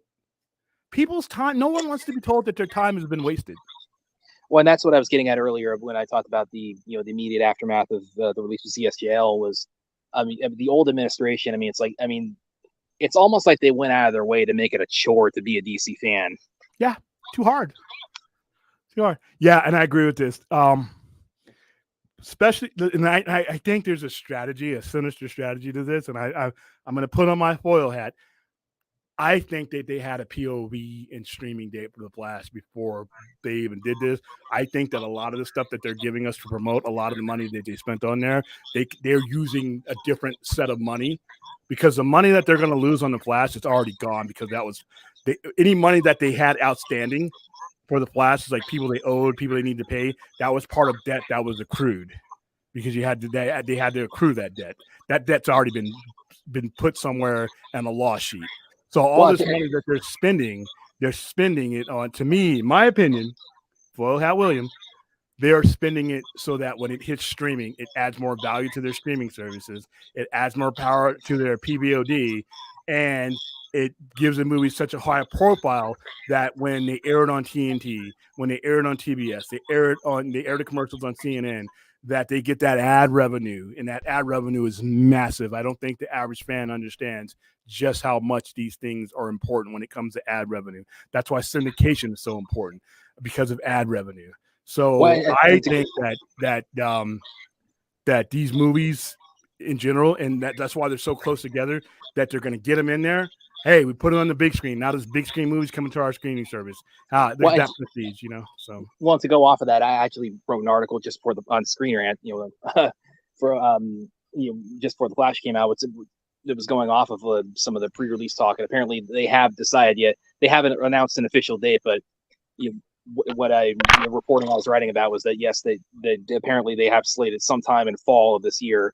It's supposed to debut on Max. Now no, it's sooner than that. Yeah, I think that's gonna be sooner too. And yes, I'm very much also with you on the name change. I think is a real downgrade. It's like, what in the hell, dude? But yeah, right, William, I'm back. I got the chat now. So all right, cool. So yeah, that's where I think because what's happening. And a lot of these movies have other movies that they want to put on those screens in the theater. So they're moving out their own movies. They're basically cannibalizing their own movies. So could you guys imagine this scene in live action right here? Yeah. You see how that Flash looks? You can't tell who that Flash is. Well, and I'd love to be Ezra, but like the Kingdom Come Superman suit. I mean, imagine that with like the chainmail, Man of Steel kind of look. I would take the trunks under the circle. This is the only circumstances where the trunks would be acceptable to me. Only way. But even still, even if you didn't want to do that, and we just got Hawkman and Black Adam. So there you go, right there. That's what I mean. Everything that you have, you already have it. So you're not wasting anything. You have Black Adam, who I will use as Magog, because you don't need to build him up. I have Shazam already. I have Wonder Woman. I've already had the Green Lantern. Give me Ryan Reynolds. That Flash that's in Kingdom Come, he doesn't talk. He does exactly what you see. He's there. That's all he needs to be is there. You got a Power Girl there. Oh, I would love for you to introduce James Gunn. If you did Kingdom Come right now under these circumstances, you introduced Power Girl and you had her in your universe. That's great. Sasha Calle going up against Shazam in that final battle. Yeah. That final battle that takes place at the end of Kingdom Come. Yeah. But instead of that, because Magog and Superman are Black Adam, and that's the battle. The Rock gets what if you check off so many boxes with this, I mean, and with one fell swoop, you get the Black Adam and Cavill battle, you get the Supergirl Shazam battle, you get to see a bunch of characters that you're only going to see the one time, but it's just like in Kingdom Come. You only saw certain versions of these characters one time. You already got your Hawkman, you already got your Justice Society characters already there. You just funnel them into this end story. And like I said, you need to introduce the Spectre anyway. And that Spectre, if you use them again, that needs to be the same Spectre that's in James Gunn's DCU. You're just ramping it up. I think you can even do it like, give it the runtime of ZSJL. Give it that 4-hour epic. It's just. Well, they won't do that because that's going to be. You have to get that done in the special version.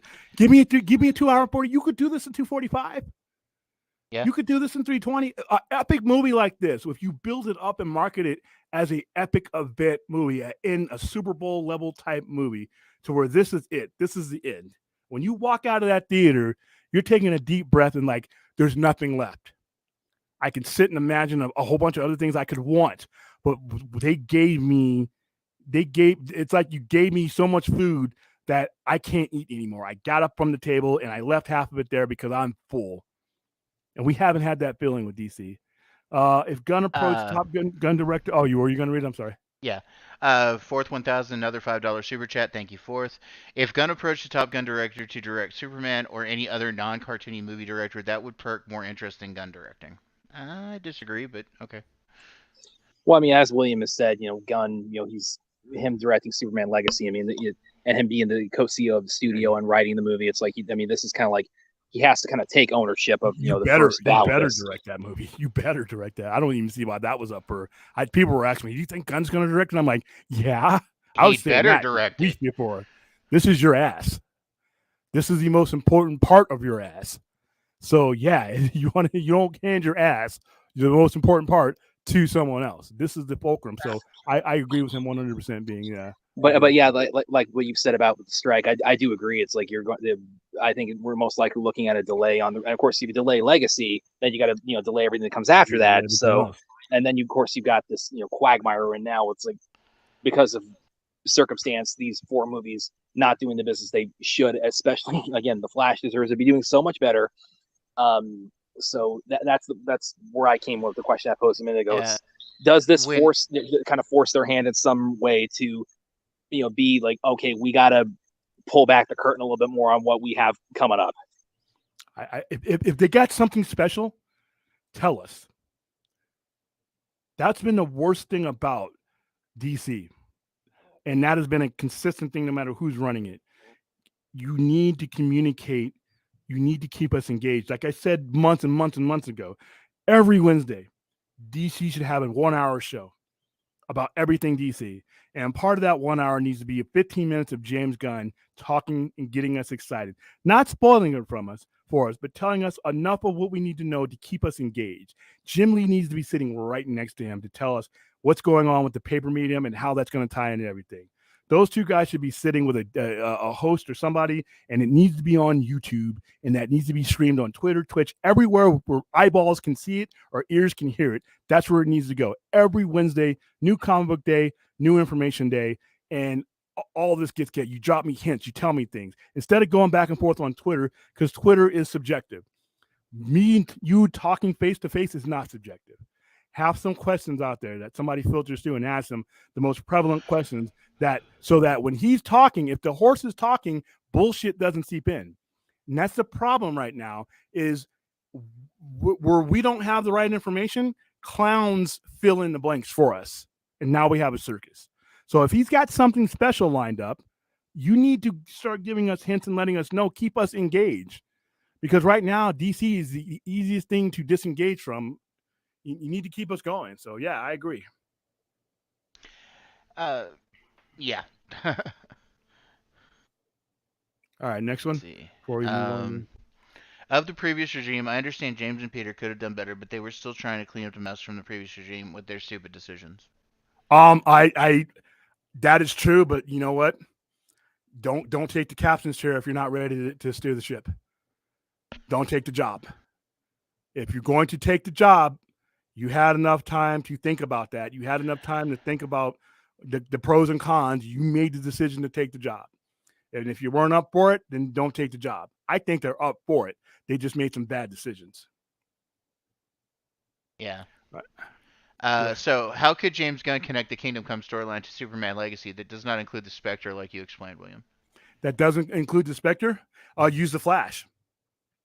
Use the Flash. Use at the end of after Flash is done, because since we would have already seen the Flash, we know what he's doing with the whole worlds colliding thing.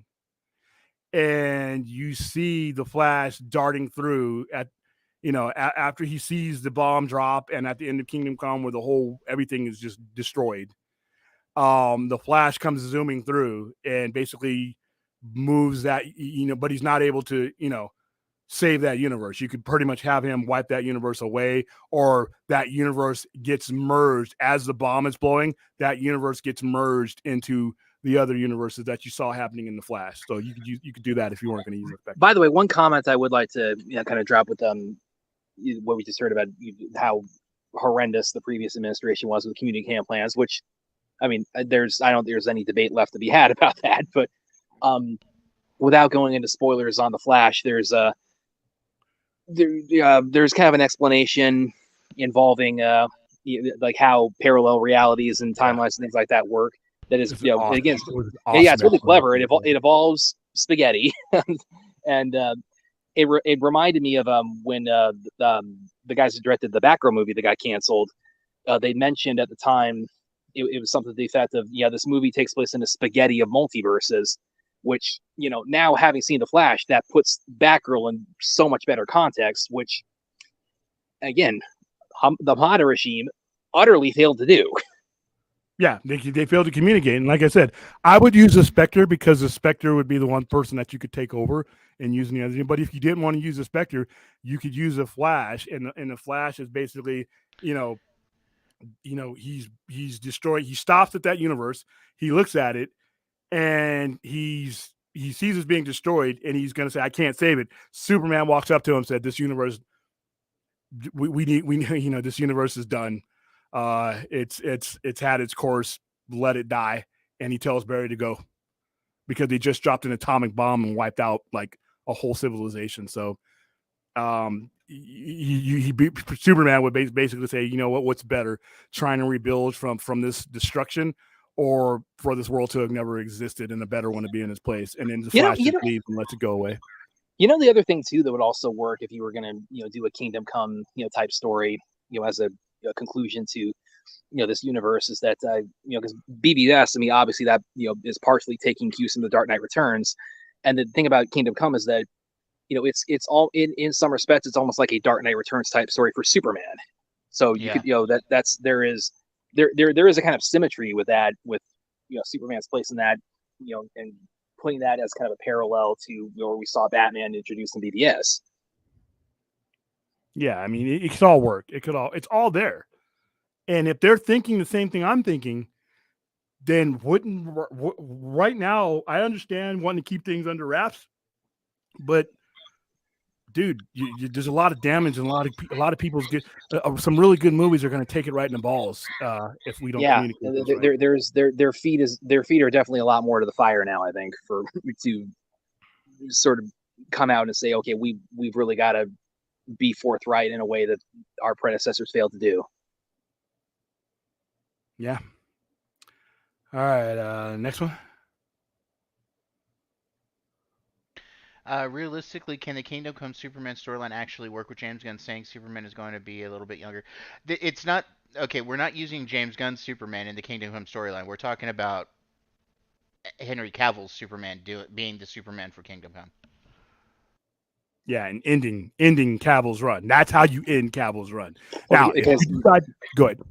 Yeah, because all the characters in Kingdom Come, it's one of those. Again, it's a little bit reminiscent of Watchmen in some aspects because it's taking place like 10, 15 years after kind of a cataclysmic event. So you're dealing with older versions of all these characters. Yeah. You give a little bit of gray to Cavill. And like I said, you give him the end run, and that's something you can look back on.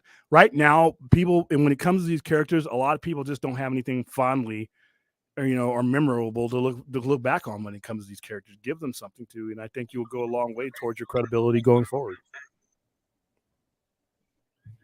All right, next one. William Dade, Brad, I'm still blown away how we haven't gotten a Green Lantern Corps movie yet. As a Green Lantern fan, it's sad how we haven't gotten anything from Green Lantern. True. Well, we almost had that Green Lantern scene at the end of ZSJL, but we know what happened there. Yeah, I know Guns. I think he has it planned, but that's like 2027, 20. Oh, he's doing that buddy cop show with Hal and Jon Stewart. Yeah, it's called Lanterns. It's supposed to be like True Detective with space cops. Which actually sounds good, in my opinion. Yeah, I could get on board for that. Okay.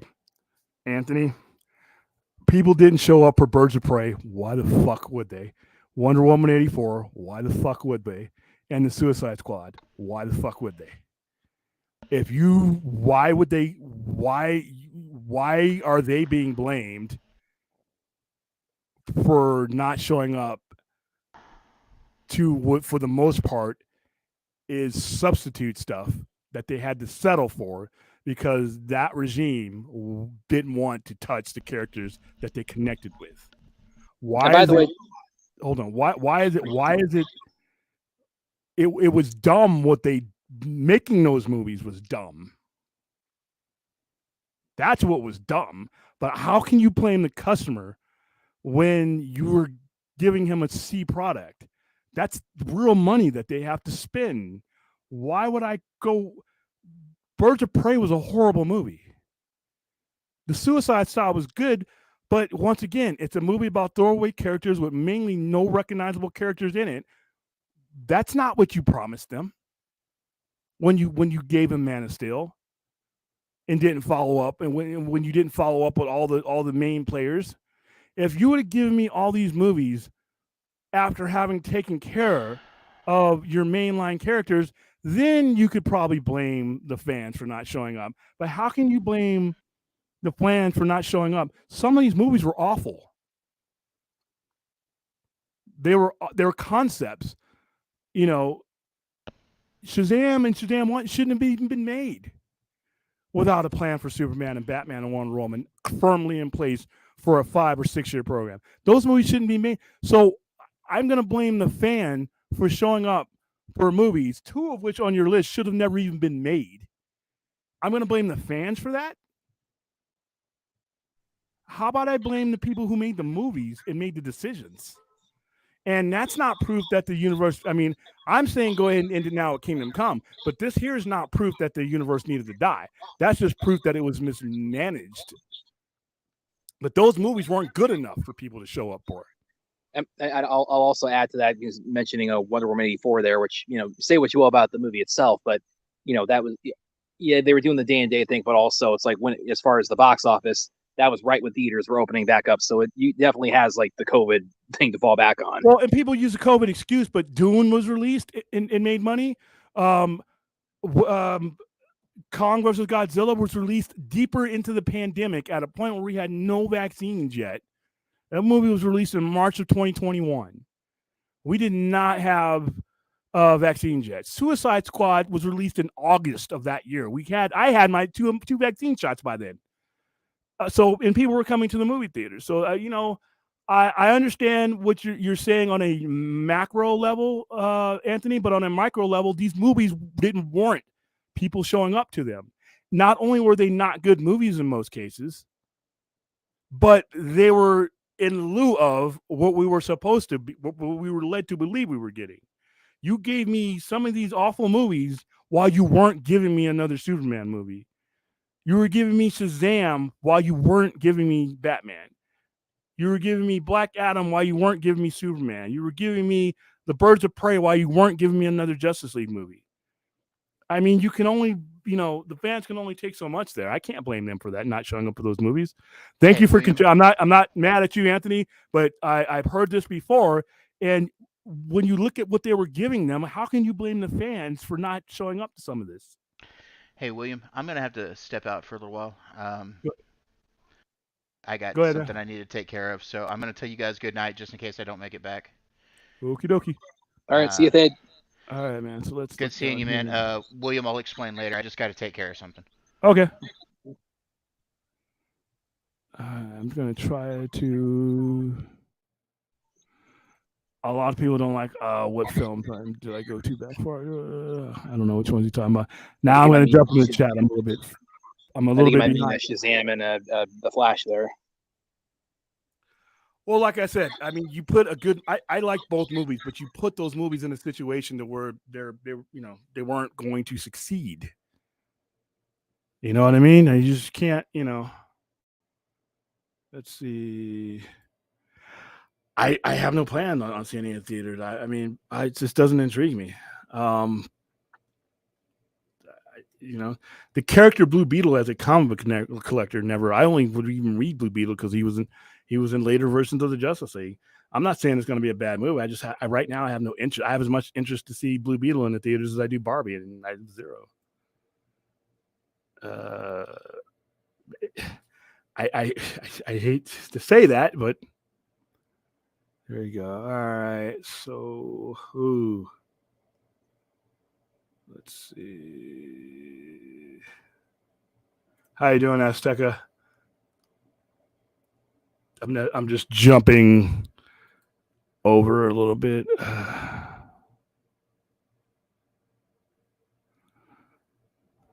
didn't realize this is probably one of the busier chat rooms we had in quite a while. All right, guess who? Oh, Jesus. Yeah, I saw that comment earlier, and I thought, there's no way this can be real. I can't get past the name. Like it's a twit user. Guess who farted? This guy. When I was executive at AT&T from 2017 2022, AT&T had to dump DC and WB because of the losses of justice. Yep.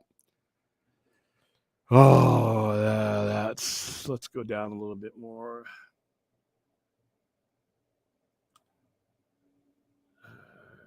Wow, holy mackerel.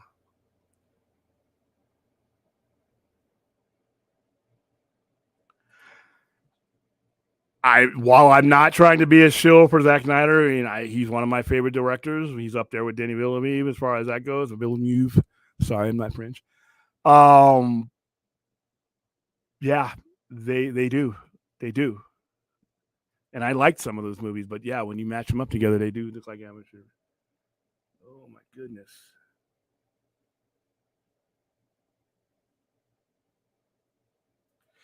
Nah, it's a. And here's the thing, though. And when I say reboots don't work, I mean ones like disruptive reboots, like the Nolan, the Batman reboot after Nolan. That wasn't really. I don't consider that as a bad one because you got the full story. Spider-Man, when you rebooted Spider-Man, it was after I got 3 movies out of Tobey Maguire. I got my fill of most of these characters before there was another interpretation of them. Though. With these characters, with DC, we have not. Dude, we had to borrow and steal just to get what we got. We had to put on campaigns. We were made to look like the assholes because we wanted something that they started us off on. So I am, yeah. Anthony Beltre, I miss hearing your voice say trash all the time. Warner Brothers, The Flash gross estimated 4 million on Friday, 4 million in locations. Estimated that gross stands at 76 million. I gotta look. I haven't looked at Box Office Mojo yet because I knew. Yeah, I think I go back to I feel like this news of again of the relaunch or reboot or whatever you want to call it. It's like I feel like that would be my primary factor I would attribute to all this. Otherwise, like I said, Shazam had the same fate. If these movies ended up having similar fates, then you can't really take something in particular from the Flash. You have to use the common denominator, which is the fact that once you announce this, because guess what? Black Adam, Black Adam's biggest thing against it was no one knew who Black Adam was. But if you just stuck the stigma of a reboot after on that movie, it would have made even less. What Anthony's saying here, Mission Impossible is having a lot of free screenings. I know because I'm hosting 2 of them. The movie's gonna make money. It's because that you get the flat. Well, here's the thing though. The Flash was good. Yeah, exactly. I'm actually taking a friend to go see it tomorrow. And so I've been playing it up very, very heavily myself. Now, the difference between the Flash and Mission Impossible, you have a brand that has been handled faithfully since 1996. He's been putting these movies out. He has not disappointed you. He's kept the frequency of giving you these movies on a very, very, every 3 years you got one, if not 2, you have one. For the most part, or not, but not frequently. I mean, he's coming back to do one. And he has not given you a a level movie. It's been Tom Cruise as Ethan Hunt this entire time. Tom Cruise's brand is that he literally risks his life with each one of these for the stunt work he's doing. At age 61 in July, he's a trusted brand. So the difference, Anthony, between the Flash, DC is not a trusted brand. Doesn't matter how good the movie is. That's the bad part. Mission Impossible is a trusted brand and it's a good movie. If DC had handled their IPs right, it wouldn't matter. People were going to go see them, but because the mishandling of things, they have a trust factor. So the comparison, the free screenings, I don't think were the factor, because if you add up every free screening, like I said, maybe 2-3 million. If Warner Brothers missed out on 2 or 3 million, like I said, they'd be popping champagne. They're missing out on hundreds of millions. So those free screenings, what ended up happening though is that people couldn't interpret the kind of information that they were getting from these screenings. They couldn't use their own brains to figure out that maybe I might want to go see this for myself instead of seeing some clown's iPhone. Like I said, that he ain't even supposed to have. I don't aim and can't aim and get me a good picture because he's not even supposed to have the phone. I mean, I can't even tell you how many things I saw all over Twitter. In the last 4 days or 5 days before the Flash came out, there were screenshots of things. I mean, it's I think I did manage to avoid spoilers pretty well, but still, that was all over the place. Even if you had an issue with the CGI, I damn sure ain't gonna make that determination off of your damn phone video. The heck? I'd just rather pay the money and go see for myself. Yeah, unfortunately, but you know what? That the drop off for DBS. Every time I hear that, oh, it dropped 69%. Oh my goodness, it dropped 69%. It still made 871 million. I saw BBS the minute it was released. I actually saw it before it was released, but I saw BBS. Everybody I knew saw BBS that weekend. We didn't, we didn't. And it's like whenever I hear that, I say it's like I see your BBS second week drop, and I raise you 6 years and counting of total chaos with DC. Exactly. And guess what? You know that BBS 69% drop in that awful underachieving box office, they would give both of their testicles to have that kind of box office right now. They would give everything down below to have the box office. And if you adjust those dollars for when BBS was released, they might give you a couple toes. $1 billion. Yeah. Well, I'm looking at total combined, and I think Ohio Dave or somebody put it the first two movies that from the DC Batman versus that was Ohio Dave, and Man of Steel, and you looked at the total combined of all the movies that have been released since, but yet those movies were failures. Listen, let's go back to failure, because failure was better than you knew it was. But holy mackerel! All right, so if I'm missing some of your guys' stuff, I'm not doing it on purpose. I'm just trying to get to as many comments that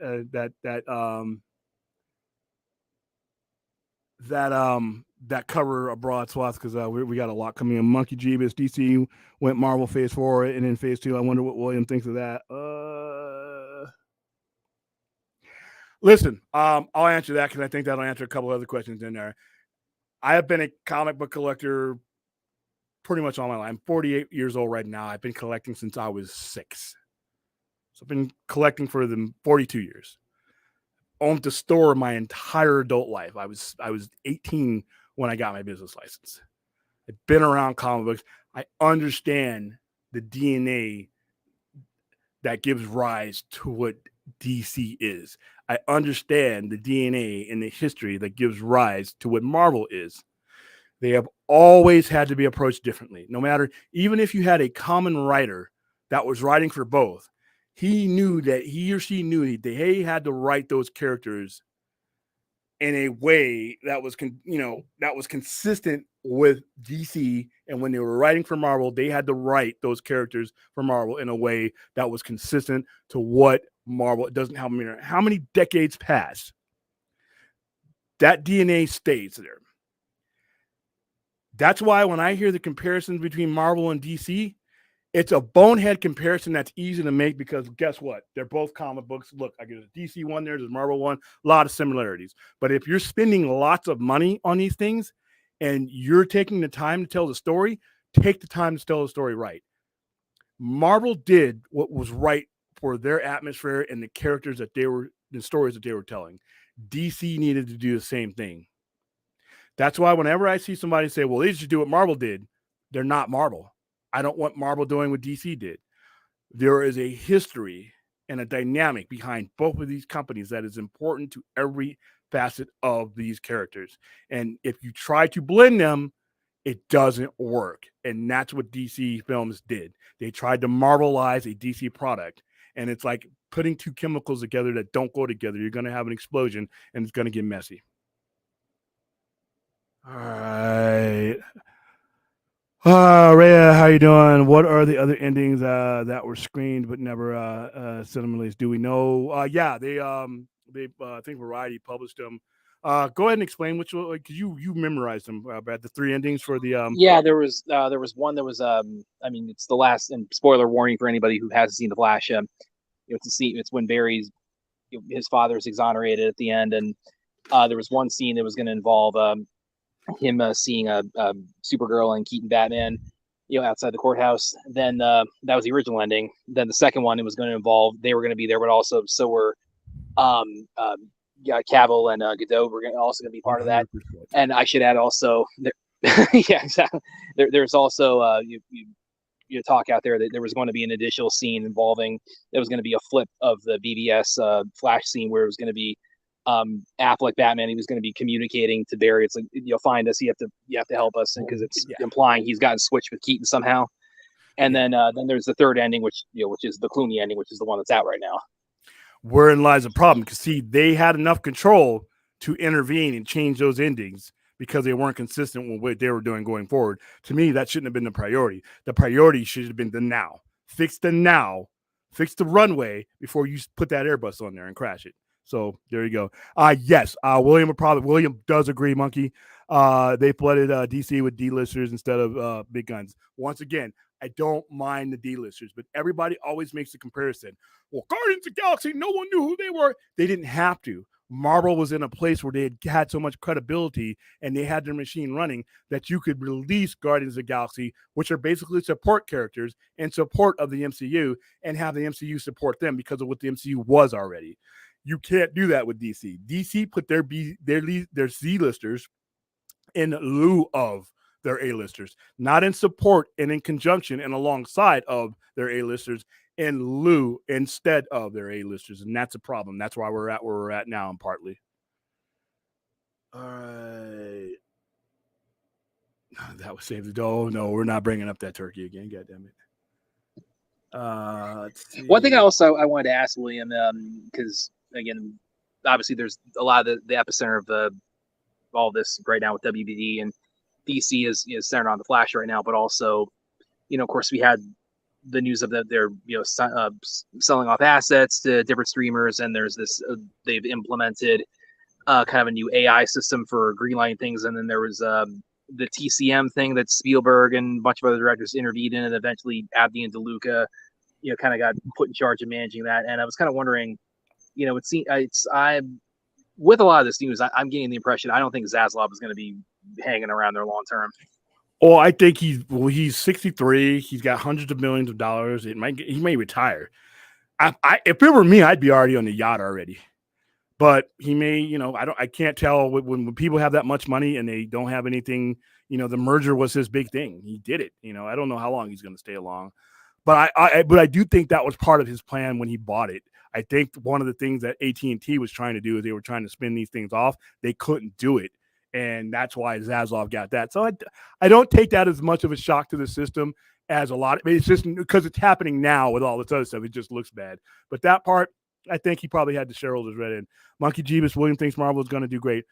No, Marvel has done great as far as great business. Content-wise, Marvel, man, how many times have you heard me say out of all the movies that they released, just under half of them were a waste of my time? So I'm not a Marvel shill at all. I think they've done some great stuff, but let's not get carried away here. Well, and of course, what you're talking about with the proper placement of that's where you have something like Captain Marvel, which I thought was just about as bland as white rice. But I mean, they have that as the lead into Endgame, and it's $1 billion hit. I mean, it's no coincidence that's the outcome for it. Yeah. I do agree with this. Flash should have had every Flash in there. And, and I understand Grant might want to do it, but I'm like, dude, you work for us. You do. But oh well, a lot of missed opportunities here. All right, guys, I'm really trying to I did not realize how many people we had here tonight. So I'm not ignoring you. I'm just trying to get through as much because we still got some topics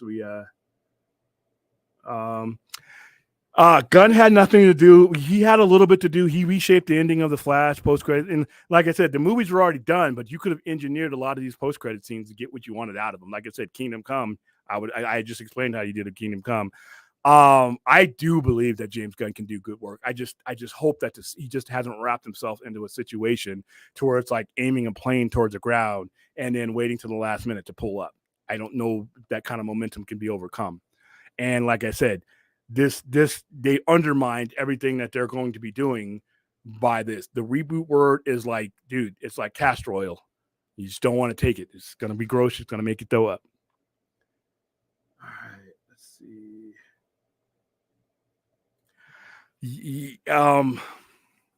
I second that motion. I would have cleaned house before if it had been the previous regime. I listen, I'm not a big Saffron fan. I don't know him personally, obviously. I have nothing personal against him, but I see his name on a lot of things that have been part of the problem.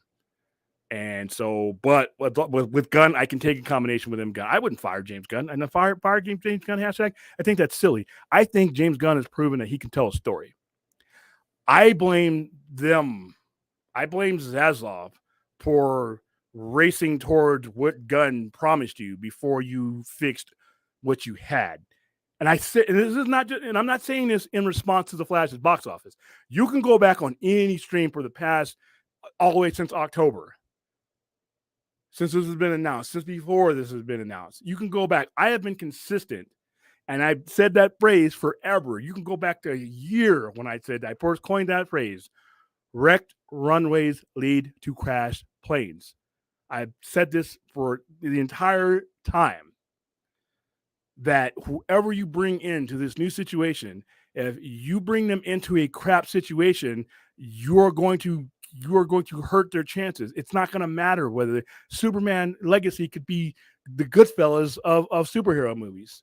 It's not going to matter if people don't give it a chance. And you can see that now with movies being released that are good movies that no one's going to give a chance because of the situation. So I wouldn't clean. I would sit everybody down and say, this is what I need. Here's your mission. Pam Abdi, DeLuca, I need you to take care of this part of DC. I need you, James Gunn, and Peter Safran, to sit right with them, and I need them to push their cards towards you as they're taking care of this. And I need you to use what they're getting ready for, and I need you to add what you can add to make it so that this is as seamless as possible, so that I don't drop $1.2 billion on advertising, so that I don't lose millions on top of millions on movies that are really good. I need you to make everything that we have relevant and valuable to my stockholders. Now, I'm going to get up from this table and I'm going to leave you guys in this office, and I'm going to leave you to your talents. That's what should have happened.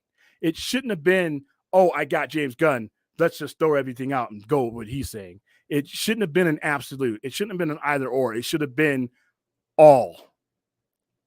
And you're seeing that right now. And like I said, I'm not being reactionary. I watch all my old streams, just, and I sound like Cookie Monster because I hate the way my voice sounds, but I listen to my old stream. I can clearly hear myself saying the same thing. I can clearly hear and see myself on panels with Enosh and everybody else dogging me in the chat saying that we just should do this, that, and we did that. And now look where we're at. So here we go. I didn't need Guardians 3 to trust James Gunn, though. I trust the Suicide Squad, even though it lost some money, that was I was okay with that there with him. See, Guardians, even though that was his movie, it's told within the structure of the MCU. One of the cool things about DC being unstructured and in chaos is that he had full control of that movie. I know what I'm getting. I wasn't getting a Kevin Feige directed movie with him. Basically, I was getting a James Gunn movie. And another thing is what he did in the MCU is, to me, business wise, isn't relevant. If I give a chef a job and I hire him from Wolfgang Puck's, but I hire him to my crappy restaurant, and I don't have the kind of steak that I don't have the meat, I don't have the cutting tools, I don't have the spices, I don't have the staff, I don't have anything. My company's a mess. But I bought him over from a best company. Doesn't matter how great he is. I've now brought him into a situation to where he's got to do a lot just to get the business up to snuff, and he may not be able to do that because he's not a corporate CEO. He's not a chairman of the board. See, James Gunn came from a situation where all those guys who were supposed to do their jobs above him did their jobs and put him in a very favorable situation. That's not the situation here with DC.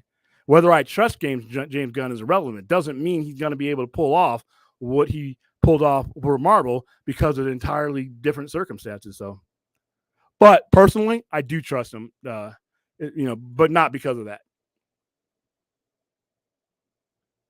Let's see. Ooh.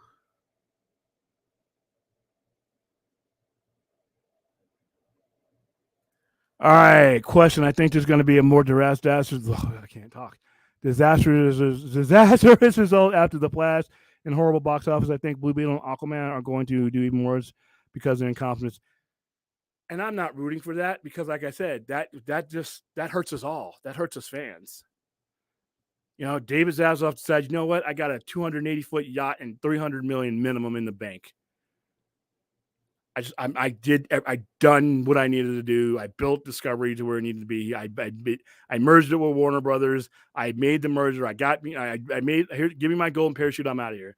So if that happens and Superman Legacy pulls in 480 million, like I said, I need somebody there with a spine to say, you know what, we got a good movie here. We're going to stick with this. And I don't know if that's going to be the case. I don't know who's going to be around in 3 years. Well, and again, also you can't discount the fact that we're going through this writer's strike, and again, very likely the SAG strike. So, I mean, it's going to turn the whole industry upside down, and I mean, that's absolutely going to impact Gunn's plans. Yeah. Yeah, me and Keith. I thank you for introducing to me that show. I love talking with those guys. I love talking with Keith. We went deep into a couple mainly about Trek, but it was a good conversation. If you guys get a chance, pop culture minefield. When I can make it on there, I try to be on there Friday. Friday's been pretty packed, but yeah, we always have a good spirited conversation with everybody on there. It's a good group of people. All right.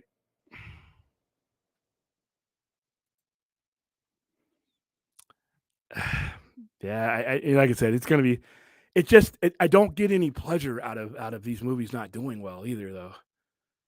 And this is where I ask the question. It's like, does this force their hand, in some respect, to play their hand? Whatever is being the kind of the MacGuffin, or the trump card, or whatever you want to call it, that hasn't been revealed yet.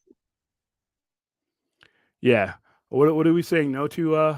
What are we saying no to, Fleshy? Me versus James. No, James Gunn's an immensely talented guy, and like I said, I hold those two accountable for some of the immediate decisions that they made, but I don't blame them for the situation that they inherited. I just wish they would have handled it better. All right, let's see.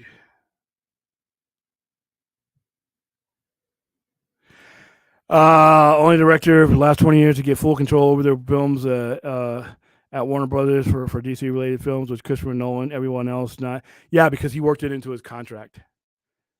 All right, so everybody does think they're entertaining. I mean, I get a little bit more because we send them to the movies and we sit there and we ask them questions, but we're talking about millions of people that go to the movies. But there are people whose job it is inside these corporations. Their job is to understand the general audience, and these guys have done it. And that was something I wanted to ask you about, William. And this might creep a bit into NDA territory. So if it does, you just feel free to let me know. But as someone like yourself, you deal with setting up screens and things like that, communicating directly with the studios.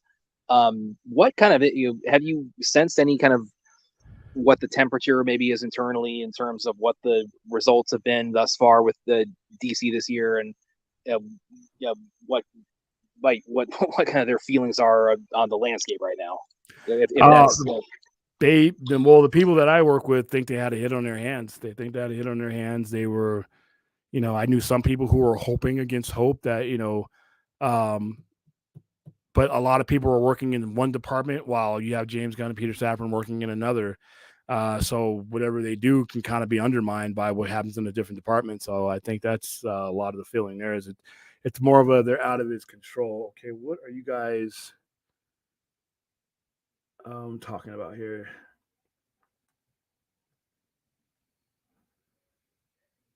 Why is Rhea being overruled? Okay, like I said, no, James, you'd have to go with James Gunn.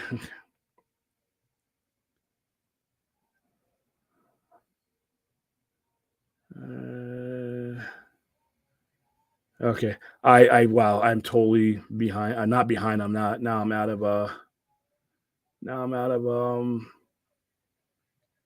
Now I'm out of sequence, so I'm going to try to speed to the end here. Let's see what I can do. Somebody's giving me evil eyes or super chat that I missed. If you're referring to the Kingdom, listen. Not if it's not I can't. If I'm running a film company, as much as I agree with a lot of Snyder fans, I can't run my company based on just us. I have to put something out there that will be universally understood, and that can work now. Somewhere down the line, under different circumstances, if you want to finish the Dark Side arc, that's fine.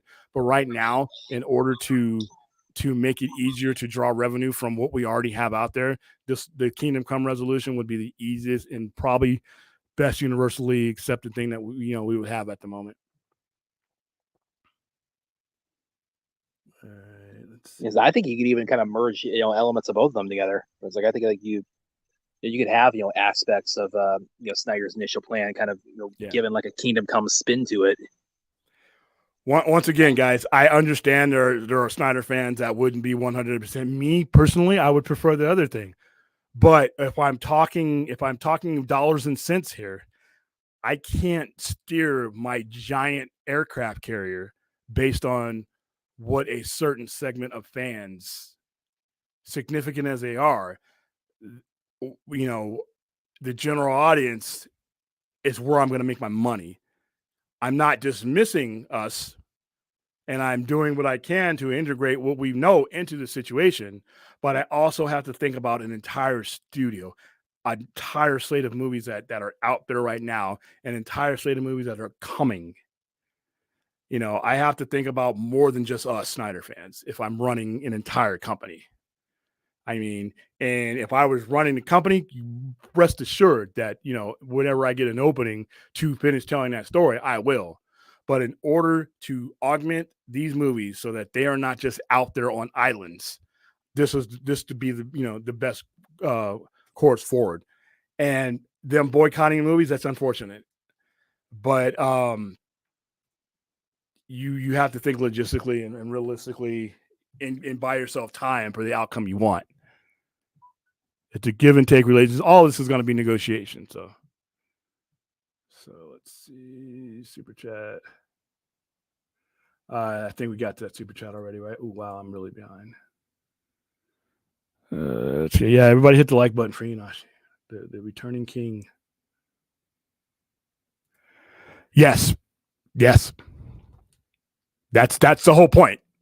That's the whole point is that, and you market it that way. You don't just make the movie. You market it that way. Like, this is it. Just like you knew James Bond, that was Roger Craig. That was Daniel Craig's last Bond movie. You market it that way. Everybody involved knows that this is it. It's like Michael Jackson say, "This is it." Yeah. Yeah. This is it. This is the entire storyline, and I would have intertwined those remaining movies so that you knew by the time you got to Kingdom Come, this is it. So all those movies mean something now because they're leading into that one finale, that big kick-ass fight. If you read Kingdom Come, you know what I'm talking about. You get it all out of your system, and that is it. The purpose of my Kingdom Come and my my imaginary universe and my imaginary corner office would be to put an end to the DCU and prepare you for the DCU. And by the way, to kind of go off that, William, because I remember reading one thing. Hiram Garcia, of course, is the Rock's business partner. He had actually also expressed some interest in doing a Kingdom Come movie. So that might have also been part of their plan too, as far as the Black Adam Superman fight is to have Black Adam in the Magog role as you've suggested. Okay, Anthony, and by the way, thank you for inputting and being part of the conversation. You're comparing some of the movies that they didn't show up to what I just explained to you. They didn't show up for bologna. I'm not giving them bologna. I'm giving them prime rib. All right. If I put on the menu, if my mom is cooking dinner and she says, "Hey son, I'm making grilled cheese tonight," guess where William is eating? McDonald's. But if mom says, "I'm making prime rib tonight," my ass is over there helping with the plates. It's a different animal you're selling them. They, first of all, some of those movies were bad, and B, they weren't marketed towards anything. You gave them nothing to show up for.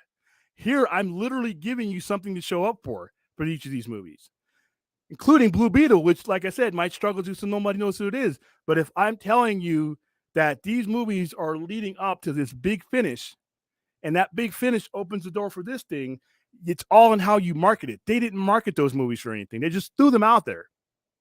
They just literally threw them out there. And the good ones suffered, and the bad ones were just bad. So you can't use that as a determining factor on whether they would show up. I mean, those same people that sat home and didn't go to Birds of Prey, now I'm giving them Kingdom Come. I think I'm going to think that I'm probably going to pique their interest a little bit more, with something like that. And the general audience gravitates towards the Trinity, not Polka Dot Man, not Huntress. That's baloney. I'm giving you steak. So thank you for the comment, though. Oh, man, I can't wait for Forbidden Doors tomorrow. We'll get to that. Forbidden Doors tomorrow. Kenny Omega, Will Ospreay. A sequel to one of the best matches that I've seen in the last quarter century. Wrestle Kingdom number 4, or Wrestle Kingdom, was it 19? Wrestle Kingdom 19 on January 4th. Oh, my goodness. I'm taking a day off from everything to go see that. We're going to watch that here at the center. All right.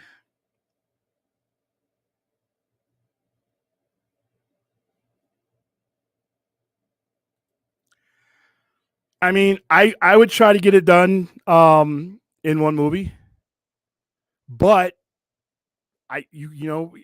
once again, I think the priority should be getting as much money out of what you've already spent with these movies that are already out here. And if I needed to do that in 3-part of Kingdom Come, I'm all for it. But I don't need to box myself in and say we need a Superman Legacy by 2025, 2020. No, you don't do those movies any service by putting them in an environment where you've got all this wrecked stuff that you're just shoving down people's throats. So, yeah, we'll get to that, but we got to fix this. And James Gunn should be part of the fixing of this. Go ahead. I was also going to say, because Kingdom Come, the main story, is 4 books. So I was even thinking like you could do like 4, individual increments. Yeah. And like I said, I don't think that would have bombed. First of all, the main reason why I don't think it would bomb is because you're building up to something that has Superman, Batman, and Wonder Woman in it, not cameos, in it. They are, when you read Kingdom Come, they are the heart of the movie. So you're not just giving me a 2-second cameo and saying, go see it, go spend $15 to go see the movie for a 5-second cameo. No. They're in the movie and you're building up to something with the Trinity in it. So I don't think that would fail.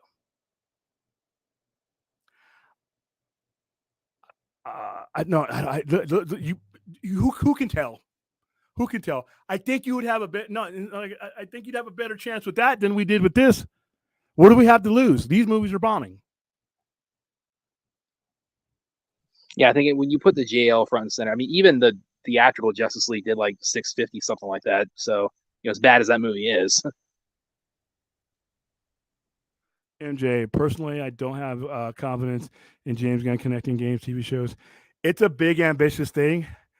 I wish him all the luck. I really want to start having fun with this stuff again.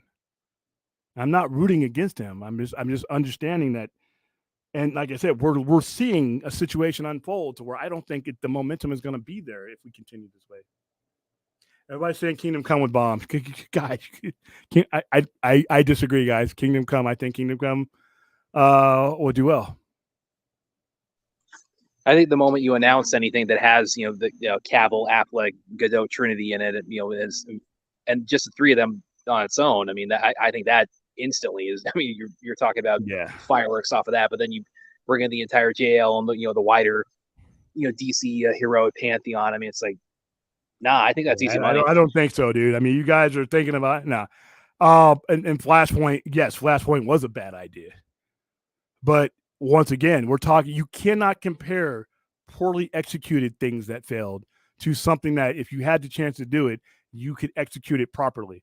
You guys are giving me examples of the movies that bombed. The Flash bombed for things that had nothing to do with the Flash because things that happened before it were poorly executed. I'm talking about something that would not be poorly executed.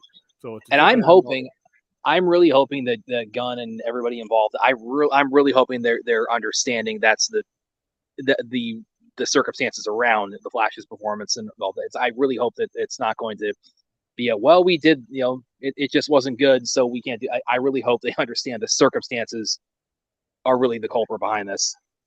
I think they are, and that's why people are like, "Oh, we don't think Muschietti's going to do that." I'm saying it right now. Muschietti's still going to do Brave and Bold, and there's no reason for him not to. Oh wow, my goodness! How old are some of these? Oh my god! Oh my goodness! I'm an hour behind. Ugh. Okay, yeah. Oh, geez. Sorry, guys.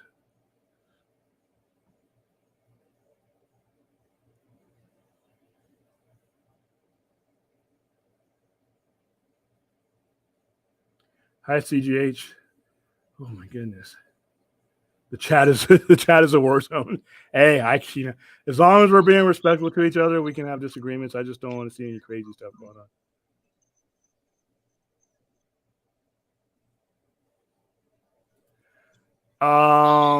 But people don't feel betrayed if they gave the Trinity. I mean, you in Kingdom Come, you can give them other people, but the Trinity is what makes Kingdom Come work. And if you look at the dollars, when the Trinity was up in front and center, they made money. They made more money than the stuff that you didn't put them in. I mean, the Trinity, they're your your front line.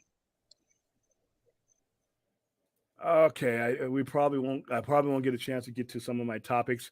Wow, thank you guys, by the way, for the contributions, not only financially to the channel, to the Enosh, but conversation wise. You guys' conversation is why I'm running over, but I don't mind it. William Powell, WB assets are being sold to Sony, even WB games, because they're front runner. Yeah, I heard that. And then we have the whole Netflix thing that people. Yeah, and I wanted to mention that because that was part of the discussion this week with WBD, and the whole idea of the whole sell the Snyderverse to Netflix kind of thing that's floated around, which I've been kind of agnostic on that, where I thought it's okay, let's I mean, what's the harm in making the request? I mean, what are they going to do? They're going to say no. We're in the same spot we are right now. And, I mean, I'll admit, some of this week that idea kind of crossed my mind a bit. And I thought, maybe there's something more to that than there might have been a couple of months ago. But again, I'm not the business expert on it, but you kind of shared some of your thoughts on that. Yeah, and like I said before, I mean, listen, you're always going to have people that take things in extreme directions. But when we talked about this when it first came up, I explained the business dynamics of why they would do something like this. It's instant. It's a transaction, and when you're talking about a limited license and a non-exclusive, that means that the owner, you're still the owner of the IPs. Someone else is just paying to have it done, and everybody shot that down, and the conversation got really ugly. Now, I didn't agree with everything that some of the people that the hashtag sell Zack Snyder's Justice League to Netflix said, or everything that they did in support of that. But from a business aspect, the conversation got nasty and unprofessional because the people who were trying to shoot it down didn't have any real content to bring to the conversation. That was my problem with it. I knew when I discussed it back then that the likelihood, and I opened up my conversation, that the likelihood of this happening is probably nil, simply because it's a lot of moving pieces and a lot of people just don't have the willpower to do it. But it could be done. The nuts and bolts for something like that could be done. And now here we are, and for the same exact reasons that I said it could be done then. Now, I'm not saying that Netflix is going to, acquire Zack Snyder's Justice League or anything like that, but the business reasons for them to do so, if they wanted to, and if both sides wanted to, are there. The whole competing with yourself thing, that was stupid. I never thought that was something that should have been brought into the conversation. If you're making the money, you're not competing with yourself. or why would they have James Gunn do this and then have somebody do another one like that? Because there's an audience for it, and they're in business to make money. You know, people. I could put a Batman on any platform you want. If it's good, people are going to watch it.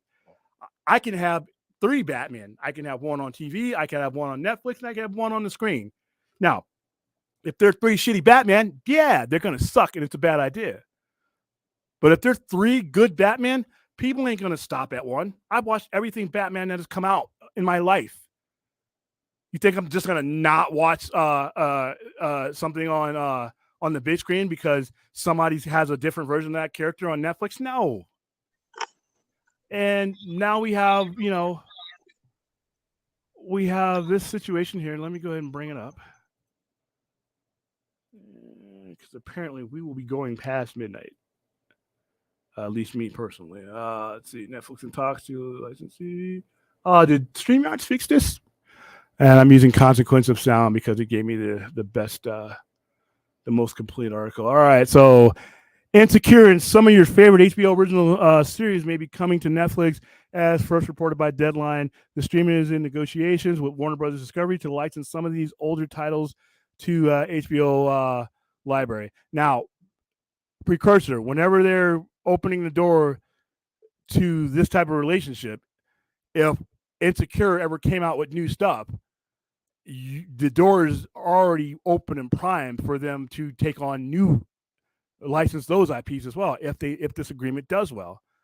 All right, so should the deal go through, it would serve as the latest example of change in the digital content distribution strategy under Warner Brothers Discovery CEO David Zaslav, who has demonstrated a willingness to forego exclusivity and license content in order to boost profits. There we go. One of the HBO shows that would be included in the arrangement is the Issa Rae comedy Insecure, which ran for 5 seasons from 2016 to 2021. The Netflix license would be non-exclusive, meaning that any of the HBO series included would still be available on WBD streaming service Max. So that's actually even a better deal than we will be talking about, because not only would they be paying to make it, you get it on your streaming service. And people are like, well, why would Netflix do that? Because they need viewers. And obviously Netflix is on board with this negotiation. So, I mean, it's just crazy. Hold on. So, yeah. So let's read this a little bit more. I'm not going to go into that. The bones of the argument is pretty much what we were talking about. So let's see.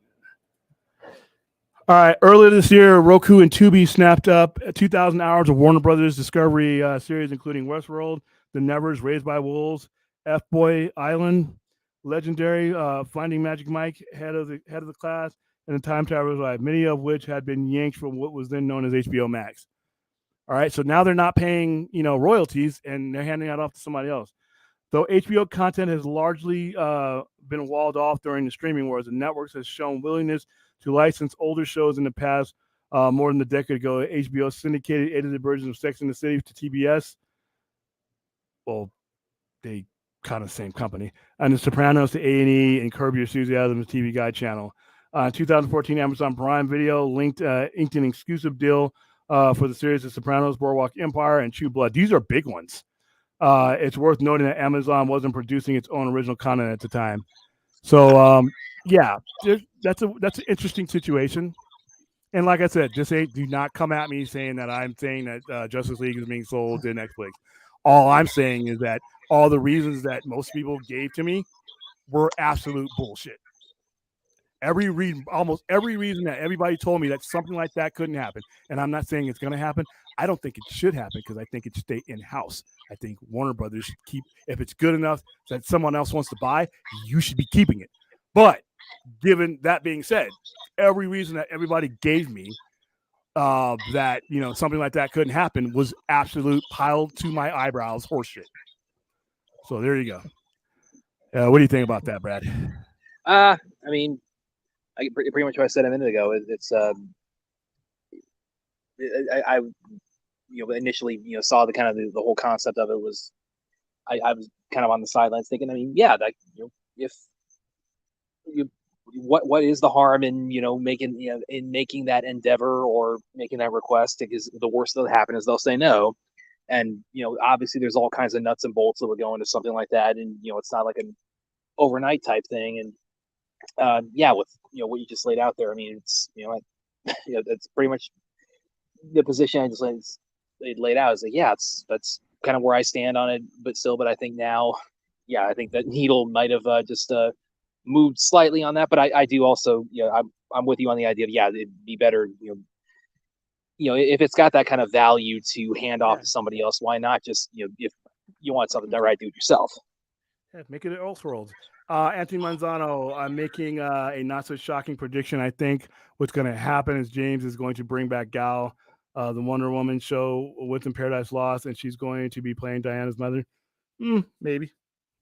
I don't know if people will go for that though, but it'd be hilarious. Let's see.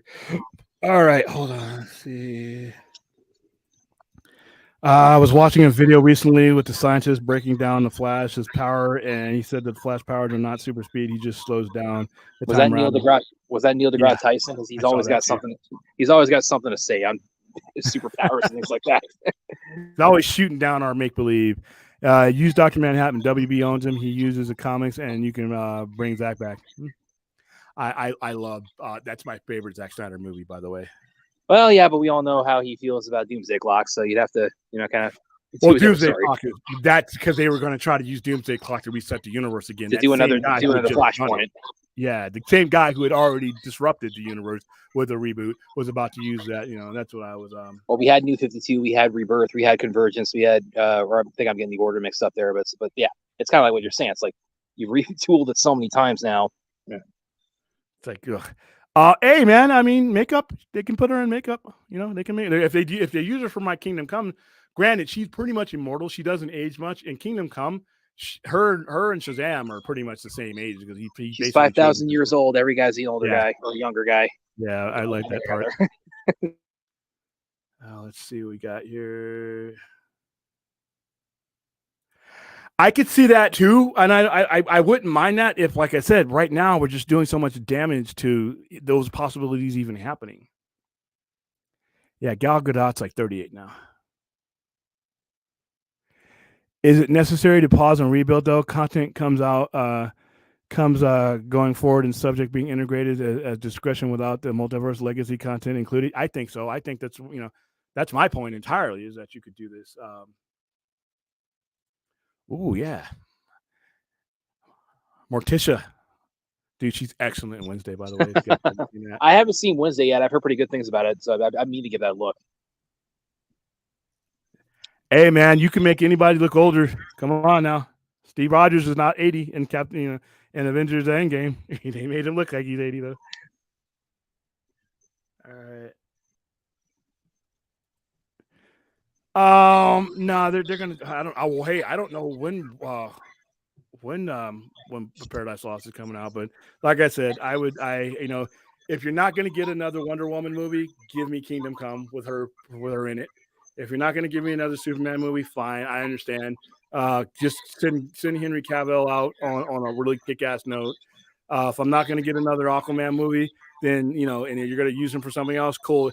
You just want to give these, characters, a nice going away as you're going to your new thing, because how you treat your IPs is how people are going to accept the next iteration of your IPs.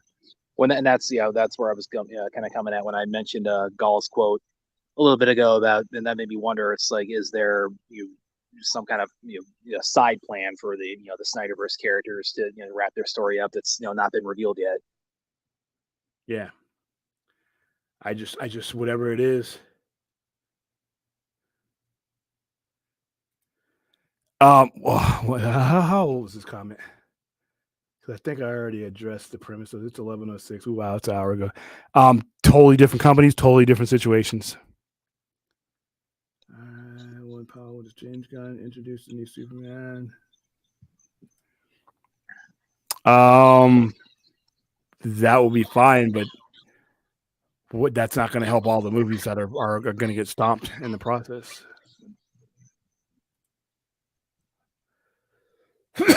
Ooh, holy mackerel. Yes, Forbidden Door will be lit. Oh, I'm going to be there for that.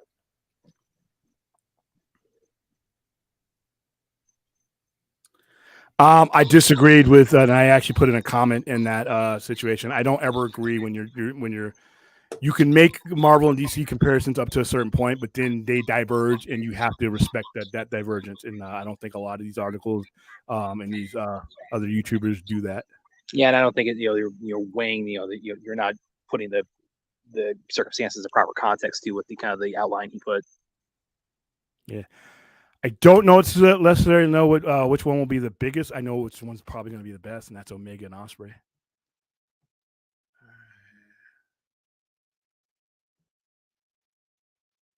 Let's see, William and Brad. All right, William and Brad, and this, to this day, people still think that that was a failure because it didn't make $1 billion. Yeah, that $1 billion standard ruined a lot of things for DC. Well, and we're still talking about it 7 years later, so I'd say the longevity, is kind of the you talk about succeeding in the long run. I think BVS and Man of Steel and that whole the whole crop of the Snyderverse films, I think that's very much stood the test of time and will continue to. Okay. I will. Let's go ahead and bring that up right now, real quick. I love Secret Invasion. I'm not like one of the lucky people who got both 2 episodes. Damn it! I have to watch them one at a time. I guess I'm a nobody. I love the first episode. I understand there was some issue with the AI generated opening. I didn't even waste 2 cents on that. I'm sorry if that offends people. I'm not, when I'm watching that show, that wasn't top of mind for me. I was watching it for the story. I think I may have skipped the intro. Just get in right into the show. That's how much important. The show is great. Yeah. And actually, William, because I haven't seen it yet. Not yet. I need to go ahead and jump off myself here in a second here. So, but I haven't seen Secret Invasion yet myself. So might as well. Okay, I'm not going to spoil it for you, but I will see you later, man. All right, see you. Thanks for having me on. All right, man. Take care. Thank you. And you can go find Brad at Screen Rant. So just make sure you frequent him. I love the intrigue. I love the spy feel. It reminded me of reading Nick Fury versus S.H.I.E.L.D. back in 1989, with the life model decoys. It's almost the same premise. You couldn't trust anybody. I liked it. Some of the elements in the story, I wish they could have done a little bit better, but I only got to see 1 episode. I loved it. There are a lot of people crap on it, but I super enjoyed this show. I'm looking forward to the next episode. I wish I could have gotten no, they do, Plushie. They do have different DNA. You have to understand the origins of the characters and where they come from and eras that they came from, and it sticks with them to this day. When you're talking about DC, you're talking about characters that were created during open warfare on the streets, with gang warfare, the mob warfare that was going on, open violence. World War II was happening. You had what was happening to Jewish people overseas, and most of the creators of that era, if you follow their histories and their lineage, were Jewish immigrants or first generation Jewish Americans. So they wrote about the story of the immigrant. They wrote about the different era that launched the gods and monsters type of situation that you see with DC is different than the post-war generation. If you look at a lot of the original Marvel Comics characters that came about, it was what we call an era of innocence, which would be before Vietnam, before the Kennedy assassination. A lot of these characters came about in the early 1961, 1962, 1963. And at the end of 1963, and then during the Civil Rights era, when it started to become more on the surface, those creators of Marvel got a little bit more risky with some of the things. You started seeing characters like Black Panther introduced. You started seeing content and tone of their story changing because of where those characters were being created and what they were evolving into. DC's characters are always going to come from a different place than Marvel's are. There are some comparisons. Yes, you have superhero element, secret identities, things like that. There are some basic stuff, but when it comes to the heart of your story, they are 2 dynamically different things. They have been for the 8 decades that they've all been around. And you can ask anybody, you look at some of the interviews between Frank Miller, Klaus Janson, people like that have written stories for both of them, how their approach changes when it comes to writing a Marvel comic versus how their approach goes when they're writing a DC comic. And it's different. It's different because the standard is different. Nothing wrong with either one, but you have to understand the genesis of these characters and where they came up to, and all their stories. Especially when you're retelling them on movies and things like that, they all come from the eras that they originated in, and they're two drastically different eras. All in your head, World Network. Who needs to see a movie about a continuance in a franchise that trashes the end with Clooney? Yeah. Oh, spoiler alert. I will be practicing gun control with my movie money. Wow. I can't really fight you on that. No. Ja Rule. Cookie Monster. That's what I sound like.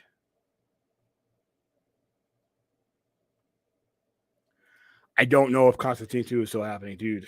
I wouldn't be surprised one way or another.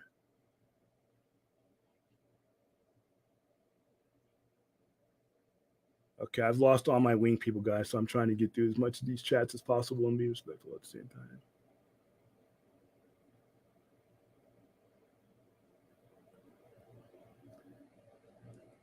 Let's see.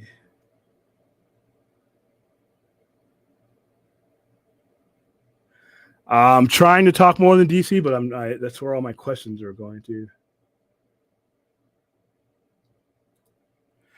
All right, would simultaneously DC and WB and Netflix lead to brand confusion if the two stories aren't narratively related? Not necessarily. I mean, nobody got confused with the Flash that was on. I mean, granted, nobody watched it, but nobody got confused with the characters that were on CW while they were being launched in movies.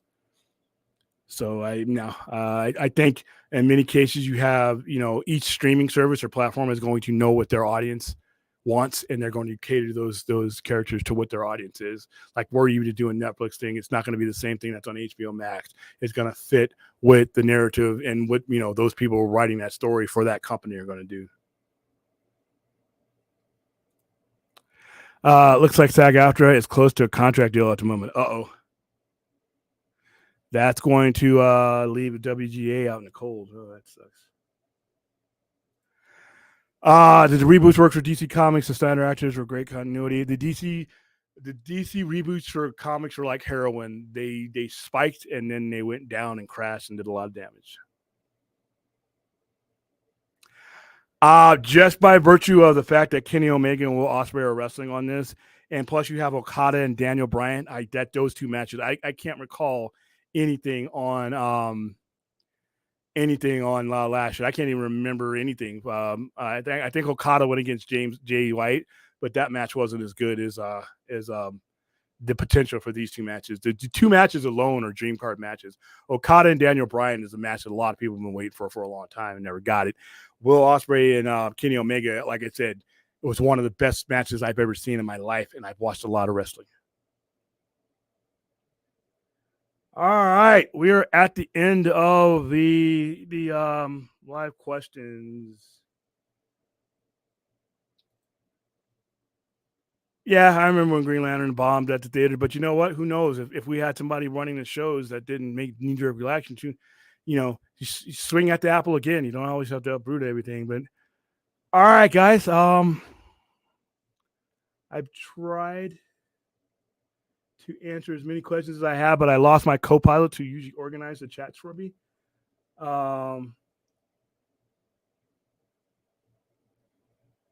Let's see. Marvel will do great. I think they'll still do. Listen, their movies make money. Even the ones that don't do as well as they want them to do, their movies still make money. Walrus Shelp, yeah, that's what I sound like.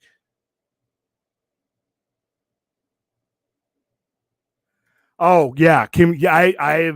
You know what? We're gonna have to discuss it for it. That is his avatar is very disturbing. I agree, Jeebus. All right. Yeah, but in this current climate of movie, not movie, music, it's kind of tough, man. I don't, like I said before, I think AT&T would have done it, but he didn't have any buyers.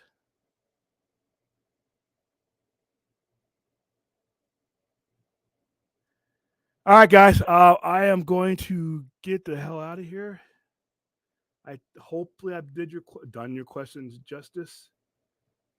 And like I said, thank you guys for everybody. I mean, we had a lot of people in here tonight, more than I'm used to having. When it's just about us hosting it. So thank you guys for all the questions and all the comments. Even if we didn't agree, thank you for that's what a conversation is. Sometimes I need, to hear. I want to hear your input on these things. So I don't think I ran into anybody in the comments that I don't regret bringing their question up tonight. So thank you guys for being the most important part of this whole experience and this whole conversation. Thank you for giving, for the most part, keeping everything civil. And so we could have a good, genuine discourse and talk about these things. So I'm just making sure that I covered everything on my thumbnail. Let's make sure.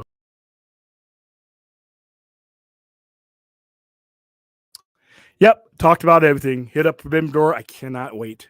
Talked about Secret Invasion. I'm looking forward to that. Talked about the Netflix thing with Warner Brothers, and we talked about Kingdome Come. That was pretty much the spine of the night. So, all right, guys, I'm gonna go eat. Yeah, I did get Sister Kim's today, and it is a burger, but it's not a big burger, so I didn't feel like bragging tonight. So. All right, let's make sure that I didn't miss anybody. Yes, I sound like the Cookie Monster. Thank you guys for agreeing that I sound like the Cookie Monster, but I do. Just for Vegas residents. I have tickets for Indiana Jones and I have tickets for Mission Impossible, but just for here in Vegas. They don't do Fandango ones as much anymore as they used to, but if they ever do, I'll let you guys know. Oh, here's State. Oh, okay. He got rid of himself. Yeah, Sister Kim's calling. Any parting words, State, or anything you want to get off your mind? Because I know you had to miss a chunk of the show. Hey, stick around for a second afterwards. I need to talk to you. Okay. That sounds deep. All right, guys, that's it. I have shepherded you in from what was June 24th into what is now Sunday, June 25th, Forbidden Door Day. So have a safe rest of your weekend, and I will see you when we see you.